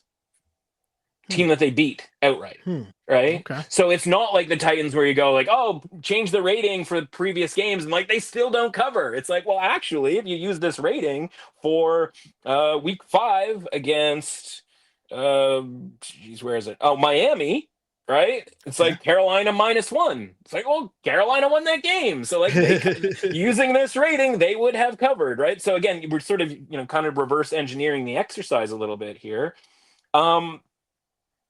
And and it's suggesting that this rating is too low for Carolina. Now, again, maybe that's an Andy Dalton number. Maybe we don't think Andy Dalton can sort of perform again. Maybe it's similar to Kirk Cousins, where it's like maybe it's week 2 for Andy Dalton. Maybe it's week 2 for Kirk Cousins. Maybe there's some sort of better effort. And again, better effort doesn't mean they're going to win this game. Better effort just means they lose the game by 10, right? Just like knock yourself out, lose by 10, see if we care. Right? Like that's allowed. That's allowed. Right? We would encourage it, frankly. Definitely. My team needs some encouragement, and that is the San Francisco 49ers, who are 2.5-point favorites on the road in New York, taking on the Giants. Mentioned it earlier. Niners didn't look good last week against a really good, tough, physical defense that is the Houston Texans. The reality, though, on offense is that I alluded to this earlier, but the reality is on offense, once the team knows that you're just checking down to McCaffrey 3 out of 4 times, you're going to, drop back to pass. Right. And you have a good defense that, the linebackers are flying all over the place. Like that's a tough go. But in the second week of having Kittle back, I feel like they underused him last week. And I think that as you get more acclimated with whether it's Mac Jones or Brock Purdy, we could be seeing Brock Purdy. We're not really sure yet, as that's been. We're never sure. We're never sure, exactly. As a reminder, this was a team last year that had Christian McCaffrey as a game time decision on opening night, and then he didn't play for the first 10 weeks. So that is a thing that actually happened. We forget this now, but he was a game time decision week 1. Either way, though, 2.5 points on the road.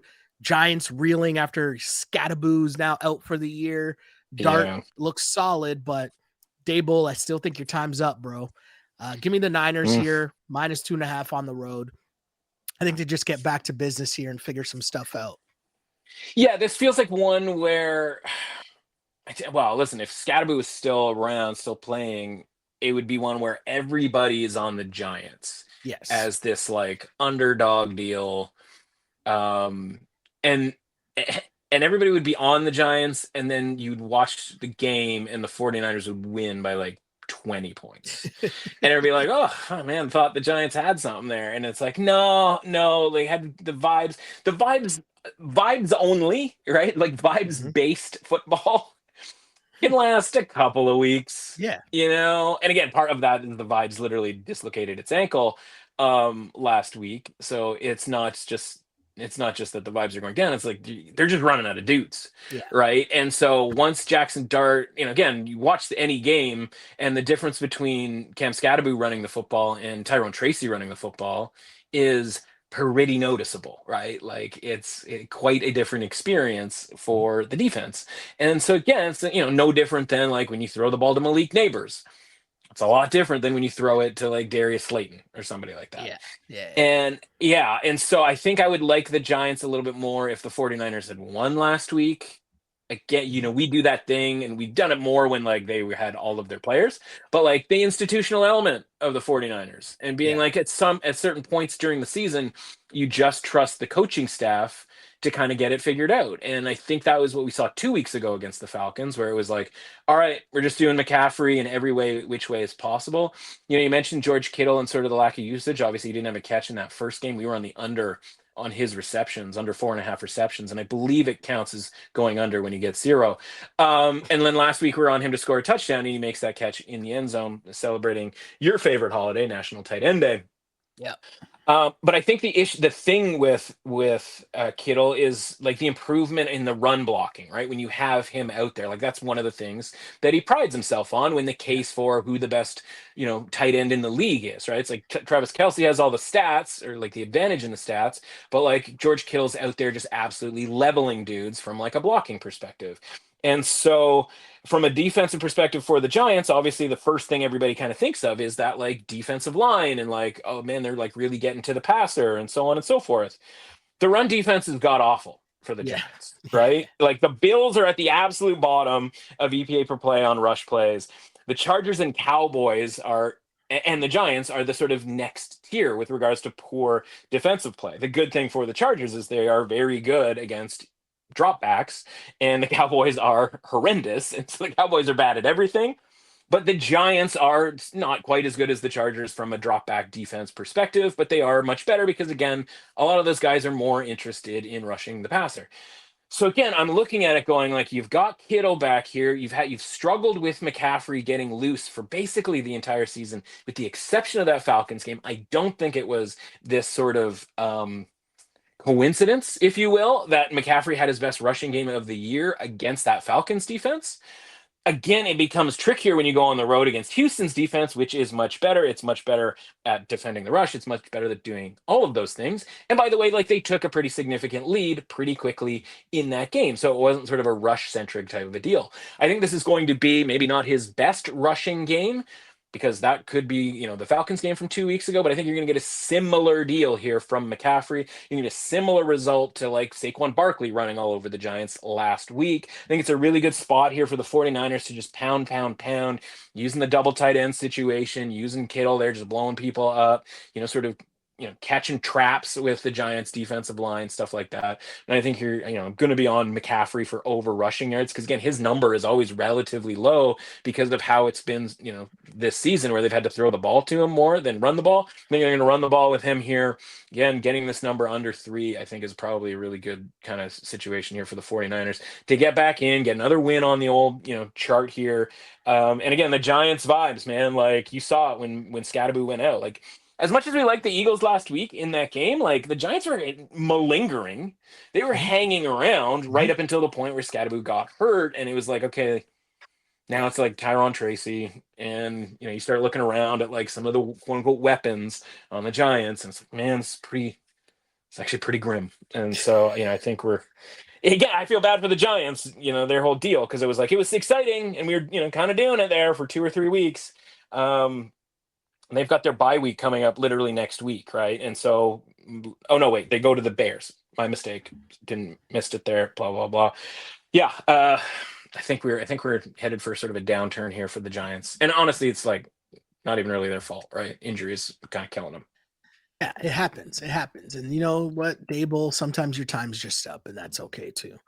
Give me the Niners at -2.5. And he's probably going to parlay the 2 or 3 like high vibe weeks into another year. Like, it's like, well, if we had neighbors and Scatterboo, it's like, yeah, honestly, like maybe. Yeah. You're right. That is exactly what he's going to say. And you know what? If we're talking about, oh no, that was the other New York football team, right? That was Woody Johnson's kid that was using the Madden ratings. Yeah. Sorry, I get my bad New York owners mixed up. And, yeah. Right? And their bad coaching, their bad ownership decisions. Yes. My bad. My apologies. Like releasing. Oh, sorry. The Giants were the ones that released the tapes somehow of a doc being like, we can't let Saquon go to the Eagles. Oh yeah. It's like, why would you put that out? Like, you definitely, like, this will never come back to haunt you at all. Anyway, that's right. Let's stick in the NFC West with the Rams, who are 14-point favorites coming off a bye, hosting the Saints. And Spence, we had a good run. Me and my guy Spence, we had a good run. You got to week 9, you had me believing, and then last week, it took a turn, Spence. It took a turn, and he got pulled. Yeah, he got pulled. It's tough. It's a tough go. But you know what? I give him credit, because you know what? Last year was so bad that I was like, that's an auto fade every time he's in the game, and he was more than spicy for like 8 weeks. So I'll give him that. But now you're 14-point favorites to the Rams, and the anticipation is that Puka's going to be back off the bye, coming off the bye week. The Rams, as mentioned earlier, I said earlier that what was it? The Panthers game I went old school with the Panthers line and said, hey, I'm starting with taking the points, which is not something I've done a lot this season. And I'm not doing it here either with the Saints. I'm laying the 14 points. And I'm going to say, hey, really, whether the Saints, whether it's Spence, whether it's whoever their backup is, I don't even remember his name, even though I'm losing it right now. The Shuckmaster. Tyler. Yes. Tyler Shuck. Tyler Shuck. Yeah. Well, either one, I'm daring them to just say, hey, here's 14 points. Can you keep this one close? And if I lose because it's a push or whatever, more power to you. But I'm sorry, Saints. Not on the road, not against a Rams team coming off a bye. This just has blowout win written all over for it to me. Yeah, the only pushback I would have on that, or there's a couple of elements, because I'm actually on the Saints, just not to bury the lead here, is the Rams, unless you, I mean, again, this could be the case, unless you really give it to them, the Rams and Sean McVay play so conservatively that it can be really difficult for them to blow any team out. It's fair. Right. And so, like, the example would be sort of just even in the run game, right? Where if you looked at their run game, you go, okay, say they were playing some sort of Civ-like run defense, and wasn't the Saints might qualify. But do you think, like, is it going to be Kyron Williams blowing up 75-yard runs? It's like, well, no, it's really going to be more like a ton of 5-yard runs for Kyron Williams and those sort of small dose type of things. Yeah, and so just from a Rams perspective, I go like, man, you're going to win by 3 scores. And, again, knowing that you can sort of play a more conservative sort of brand of football. More importantly for the Saints, and again, a lot of this comes down to their rating here, because if we're talking about 14-point, road underdog here, we're talking about a Saints rating that's down to 20.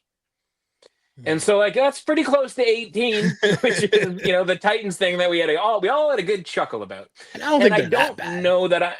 I don't think they're that bad either, right? And so our boy Spenny gets benched, and I had the Saints on the money line, and I think I would make that bet again last week, and here's why.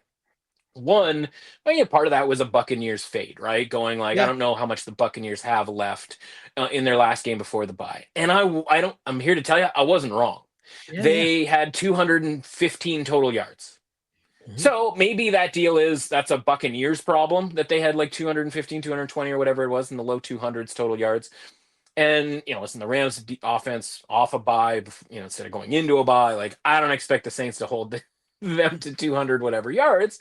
But my point is that the Saints, like, had every opportunity to at least get into a position in the first half, like, say, the Packers, where they're up 2 scores because the other team isn't really, like, locked in for the first half.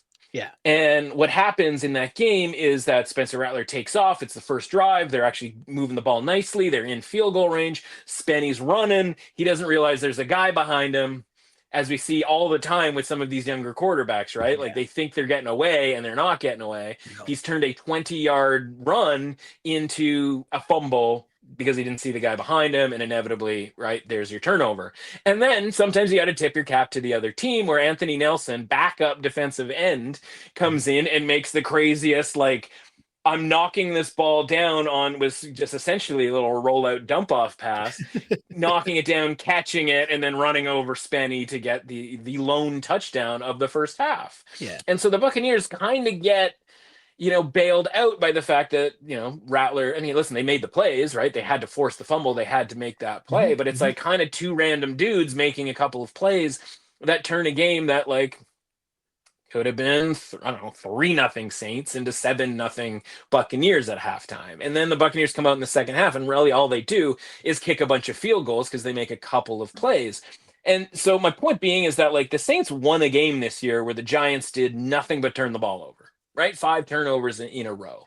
Yeah. And so whether you want to say just like math be mathin', and the Saints just did this essentially the same thing, where, I mean, Rashid Shaheed dropped a ball that was like, how are you dropping that fumble? And Chris Olave dropped the ball that it turned into an interception, right? And it just looked like the whole team was on the take. And just sometimes you have those games. And so whether it's the Giants doing it in New Orleans, and then us looking at the Giants the next week and being like, well, like, that was pretty bad and they lost to the Saints, how could we ever bet them against the Eagles? And then having them go on, not on the road, but go in as 7.5-point underdogs and win a game by 17 points. I don't know that we're necessarily going to see the same thing from the Saints per se, but maybe the Tyler Shuck thing provides a little energy. Like, again, this is all hearsay, semantics, and so on and so forth. But, like, he's the 2nd-round pick from last year. There's sort of an evaluation from a talent perspective that goes into making a guy a second round pick.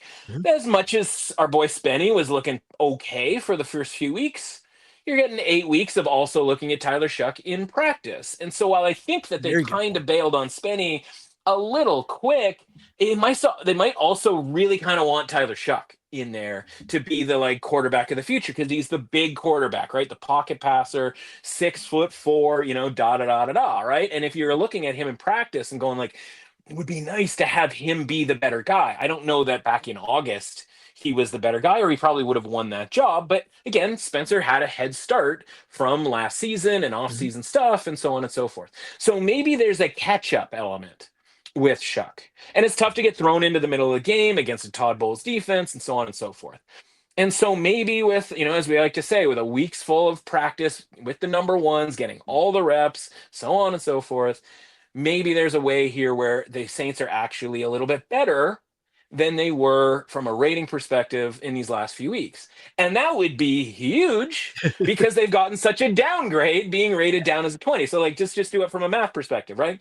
If the Saints a couple of times this year have been in the high 20s or even like say 30, and we think Tyler Shuck might make them a 31 or a 32, them being rated here as a 20 is a pretty significant gap, right? And so again, like we're not talking about like potentially winning the game here. We're just talking about trying to estimate the sort of quality of play of the Saints. And if we just typed in 32 and looked at the point spread to see what we end up getting, we got 10.5.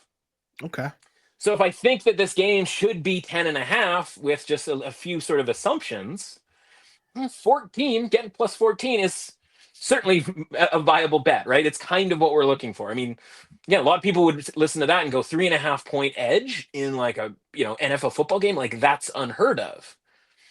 And they might be right. Maybe it's 11, maybe it's 12, but it's certainly not 14 or 14.5. So again, hopefully that kind of makes sense to everybody out there going like, all we're looking for is the Saints rating from 6, 7, 8 weeks of this season. Maybe not week 1 because they were rated so poorly coming into the season because we thought they were all going to be bad, like bad. And listen, they've won 1 game, so it's not like they've been lighting it up. But like, I just think it's like, yeah, let's just play the bad. Let's just be bad. Let's not be horrendous, because the rating right now is horrendous. The rating is Titans in the Titans zone. You talk about the Vegas zone. This is the Titans zone. And it's just like you said, man, it's like, well, they're not that bad. And if Tyler Shuck can be back there, make some reads, stand up tall, find some receivers, like with the combination of the Rams just kind of wanting to get out of there in a lot of cases with kind of an easy 10-point win. Yeah, I think 10-point win is sort of a really very, high probability type of thing here, right? Like if you look at the graph, 10-point win is probably in the middle, and asking the Rams to have a 15 or more win is probably like a 40% probability, 35% probability. And so it's uncomfortable, but I want to be on that 60% probability type trajectory. And that's where I think you'd be if you hold your nose and take the Saints plus 14 here. The pick has been changed. Oh, baby. Okay. All right. Now here's I didn't hear the sound, so I always need it. Give it to me. I got you. This one simply comes down to, it's just, it's easy to talk me into points, and 14 points. Fair. Fair. That's a big part of this. Also the point you made about the style of play of the Rams. As much as you could see, Puka coming back and Stafford just airing it out, like that's not necessarily, like, not saying that it couldn't happen, but when you talk about probabilities, right?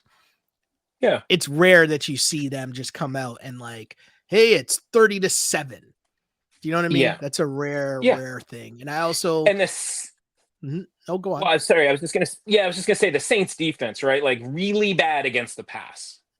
And so the universe exists where the Rams or any team comes out and just throws it all over them, right? Yeah. Like that's where it goes south for the Saints.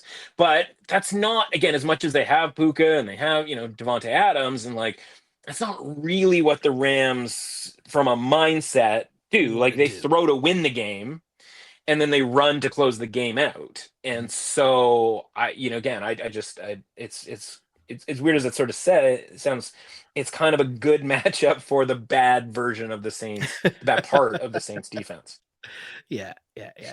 No. I get what you're saying. We move on though to the Jags and the Raiders. Jags are 3-point road favorites. Both teams coming off a bye week. I think the Raiders probably needed more than a bye week to fix some of their problems going on.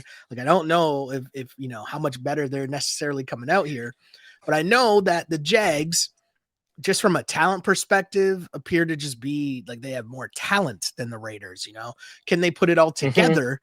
Might be a different question, but either way, I'm not basing and taking the Raiders as like some home dogs here. This is not what I've seen from the Raiders at all this season so far. This might be the best version of the Raiders, you would hope, coming off the bye week, you know, guys being healthier. Right. But at the same time, I just got to take the Jags here. And mostly what I see as being the ask is just win. I know it's win and cover a field goal. Like, I get that. But I just view this as a Jags win. And if they win, they're going to win by more than 3. I don't see it being close.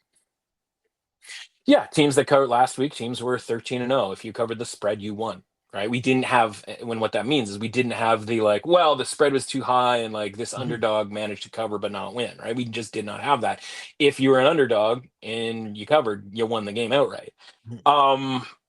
You know, you mentioned like the best version of the Raiders, right? And of course, like there's a personnel element to that. And I'm looking down and I'm seeing Brock Bowers questionable, Max Crosby questionable, and even Jacoby Myers questionable. And if the Raiders are going to be at their best, they're going to need Max Crosby to play.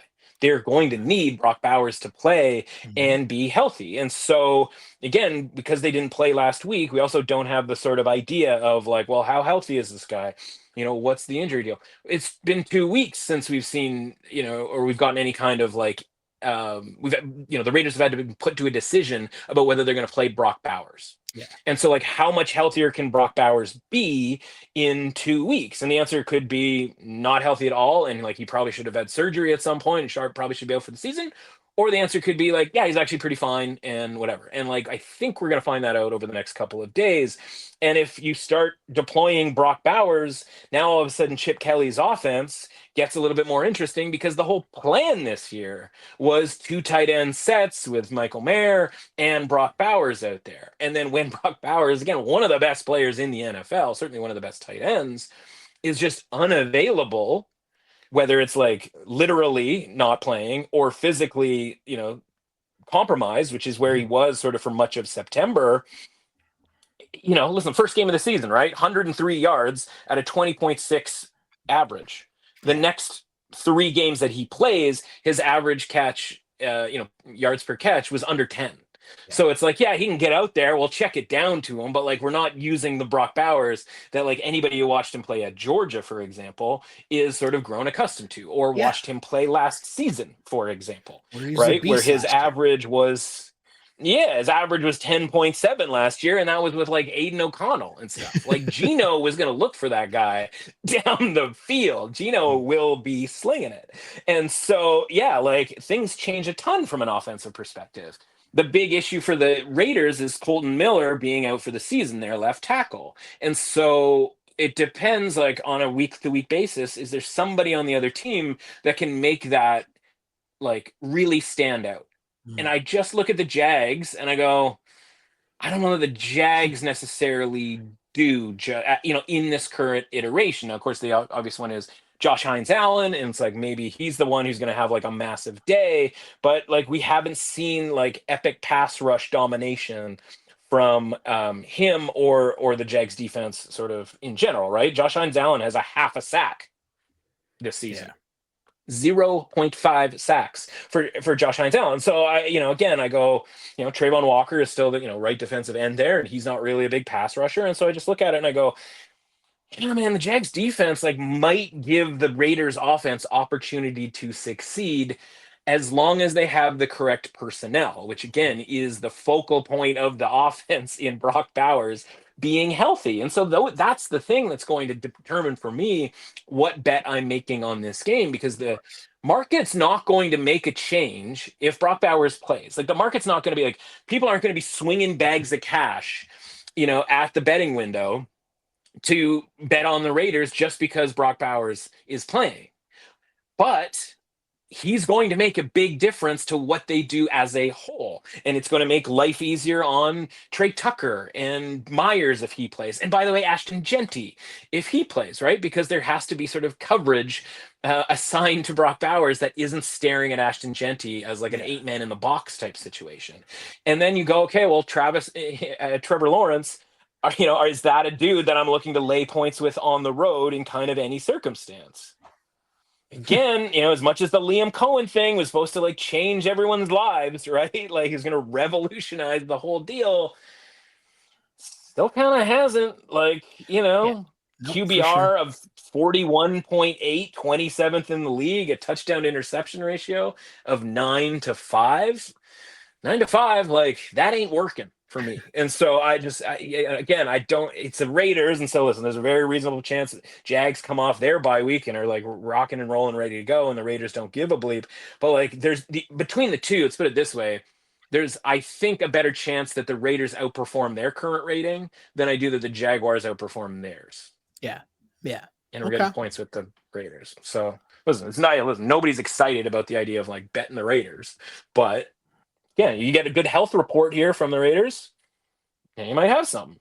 And by the way, like Max Crosby, like never misses games, right? Like you have to like put a bullet in that dude for him to like sit out. So this questionable tag on Crosby coming out of the bye week, like I think he ends up playing.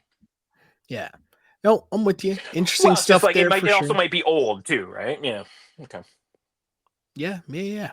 No, Raiders definitely need their best players because they don't have a lot of good players. So you need said good players to play. That brings us to Sunday Night Football. And we have the Seattle Seahawks as 3-point road favorites on Sunday night, taking on the Commanders. And the Commanders, clearly last week they missed Jaden Daniels, obviously. But I do think that their issues are also a lot deeper than that. The Seahawks, I mentioned my enjoyment of the Seahawks, even as an NFC West other team backer. But in farm, that's right. Right? Like it takes a lot for me to give props to the Seahawks, what I'm saying. So if I'm giving props to the Seahawks, it means I'm a believer. It also means I'm a believer if I'm willing to lay 3 points on the road, which is what I'm doing here against Commanders team that I think, as mentioned, their issues are a lot deeper than just Jaden Daniels. There's injury questions on their receiving core. Their defense still isn't that good at all. Whereas the Seahawks just continue chugging. And I expect them to do the same coming out of the bye as they did going in. They look like a real team. And the Commanders do not. Give me the 3 points with Seattle. Yeah, I'm pretty out on the Commanders overall. I thought that was really disappointing this past week. It's like you get your offensive guys back, Samuel and McLaurin. And McLaurin was awesome in that game. But then it's like by the end of it, he's like, grabbing at his quad. And it's just like, it just all kind of reeks of like, even when Daniels plays, it's just so disjointed and there's no rhythm to his season where, I don't know what his sort of career is going to look like kind of long term. It's just more like, it's just way easier, as hard as it is to play quarterback, it's way easier to do it when you're doing it week in and week out, right? And you're in that sort of rhythm type deal. And so to have these like nagging injury type deals, and then not just to him, but to all the other guys out on the field. And I'll bring this up. I brought this up on my podcast this week. It's weird to sort of designate sort of opinion on some of these coaches off of kind of the tiniest stuff. But I'm watching, it's a 3-touchdown game with 2 minutes to go in that game. And Zach Ertz, 35-year-old tight end, is still out there like running routes, like diving around. And it's just like from a decision-making process type deal, why are you putting that guy through that when you're literally like Laramie Tunsil's out for half the game and McLaurin's like grabbing at his leg and Daniels is injured and you're just like, you are aware injuries happen. You're seeing them on all of your other key players. And it's like, you can tell me that Zach Ertz isn't going to matter to like the point spread or anything like that. And I totally get that. But like Zach Ertz matters to Jaden Daniels. when they're inside the 10-yard line, and he always throws it to Zach Ertz. Yeah. And like, again, you can tell me that guy's replaceable, but like treating that guy as replaceable, having him out there is just like a microcosm of the overall kind of deal with the Commanders. And so like they got a lot of leeway with Kingsbury running the offense with Daniels last year, and Dan Quinn, because the success of the team, the quite literal wins and losses, and pulling off that upset against the Lions last year. But like when they hired Dan Quinn, like you and I still were like, well, I don't know about this. Like, again, Dan Quinn makes the Super Bowl with the Falcons, but like blows the 28-3 lead and all that sort of thing. So it's like, I just can't get off of the idea that like, I don't want to call it a fluke, but like that last year's run to the NFC title game like had some really good fortune involved in it, right? And some of that is having to do with the Lions defense being injured to the point that they were, and some of the high leverage plays that went their way in the wild card game against the Bucks, or like 5 times during the course of the regular season. And that's sometimes, not that it's a karma thing or whatever, but just sheer luck, bounces, and injury stuff kind of comes back, whether it's the Saints getting 5 turnovers and then turning the ball over 5 times, like 2 weeks later, 3 weeks later, sometimes it's entire seasons. And so it's just like last year was such a high vibe season for the Commanders and things were going oh so well. And this year it's just not that. And I look at the Seahawks again, they're, coming off of their bye. They've been a great road team anyway. So, like, what am I afraid of necessarily here with the Seahawks in a league where the favorites cover all the time? And if you can recognize that one team is good and the other team is not, even though the branding and the sort of recent seasons, if you will, i.e. last year, make you sort of think that these two teams are pretty close. We're 9 weeks in here, man. Like, I don't think these two teams are particularly close. And all the metrics would suggest that, like, Commanders' defense is bad.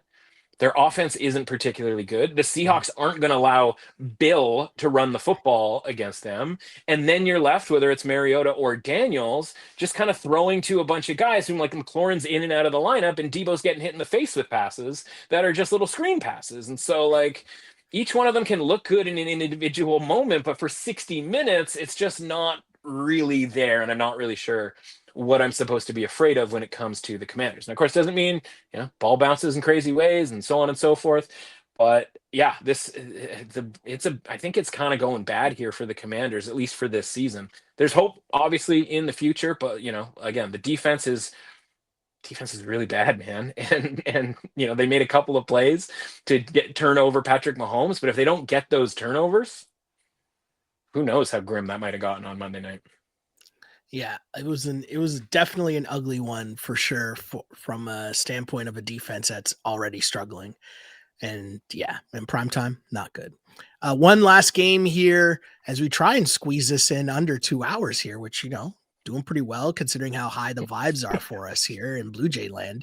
But we got the Cards right. And Cowboys on Monday Night Football. Cowboys laying 2.5 points. And talked about bad defenses. Yep, that sums up the Cowboys. But they're taking on a Cards team. Cards coming off their bye week, if I'm not mistaken. Yes. And this one for the Cowboys, this is another one where it's like it's 2.5 points. I'm just taking the team that's favored to win. That's what I'm doing here. I don't think the Cards are that good of an operation. Whether it's Kyler or not, if I'm questioning whether your team looks better with Kyler or with Jacoby Brissett, that could be an issue. Whereas Dak's offense just keeps on cooking.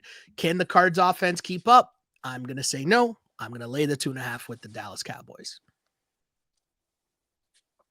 Yeah, and listen, I've cited this sort of like played this card in certainly seasons past from time to time. I don't think I've done it necessarily this year, but like I write a betting preview for Thursday night football games. I write a betting preview for the Monday night football games. And I kind of treat Monday Night Football as this sort of lone thing because of that, from like a work perspective. And so where I'm going with this is like, I have no idea what I'm going to do with regards to this game. And again, part of that is the quarterback situation with the Cardinals, because we're not going to know, I don't think, until kind of maybe like Saturday, like what the deal is, right? Like Kyler Murray was, in a bonus practice on Tuesday, kind of throwing the football around.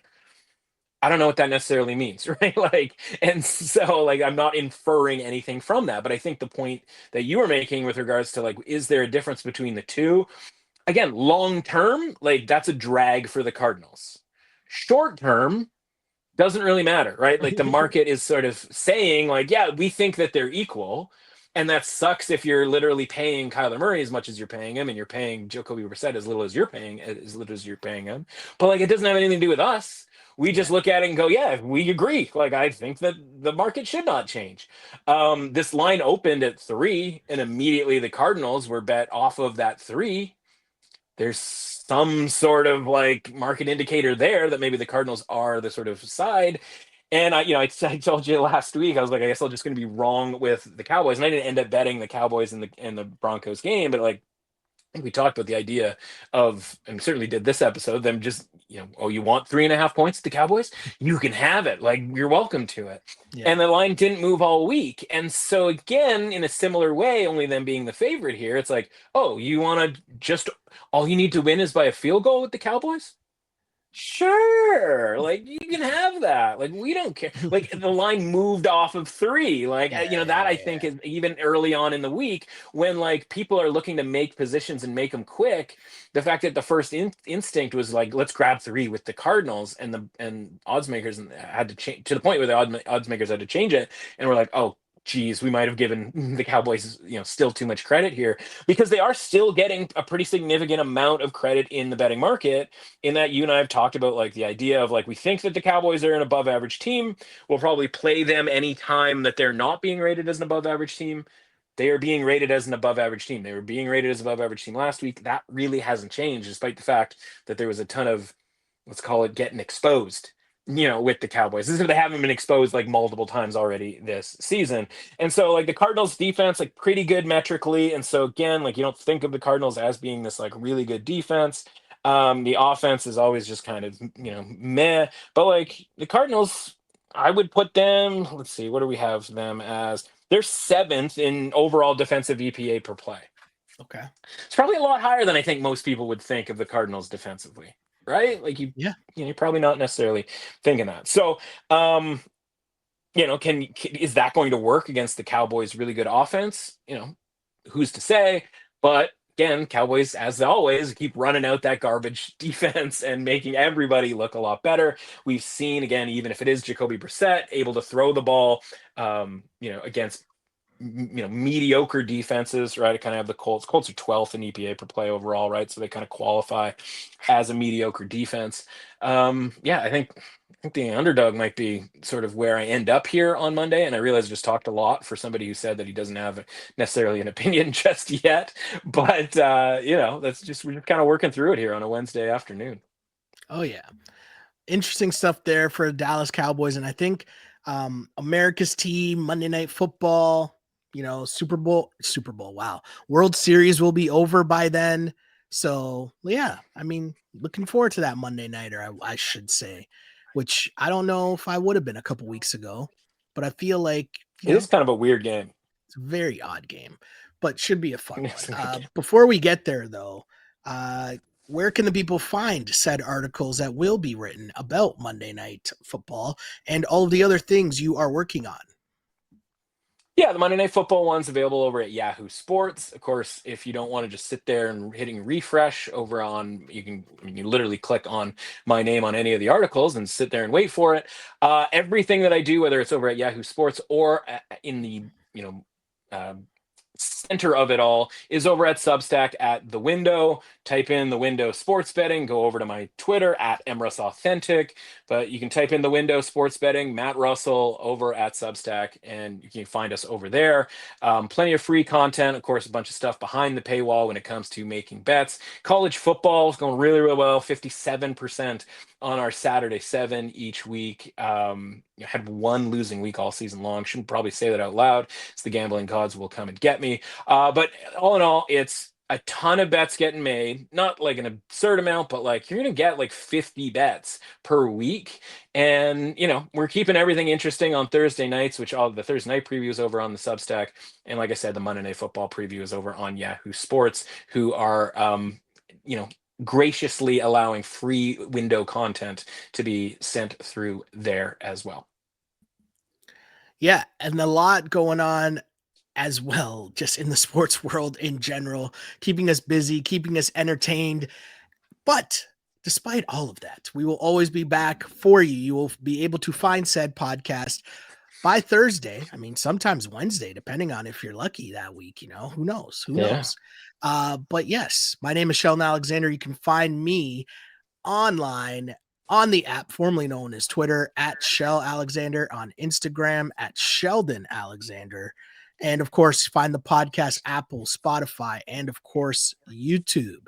As I always say, I used to pray for times like this to rhyme like this.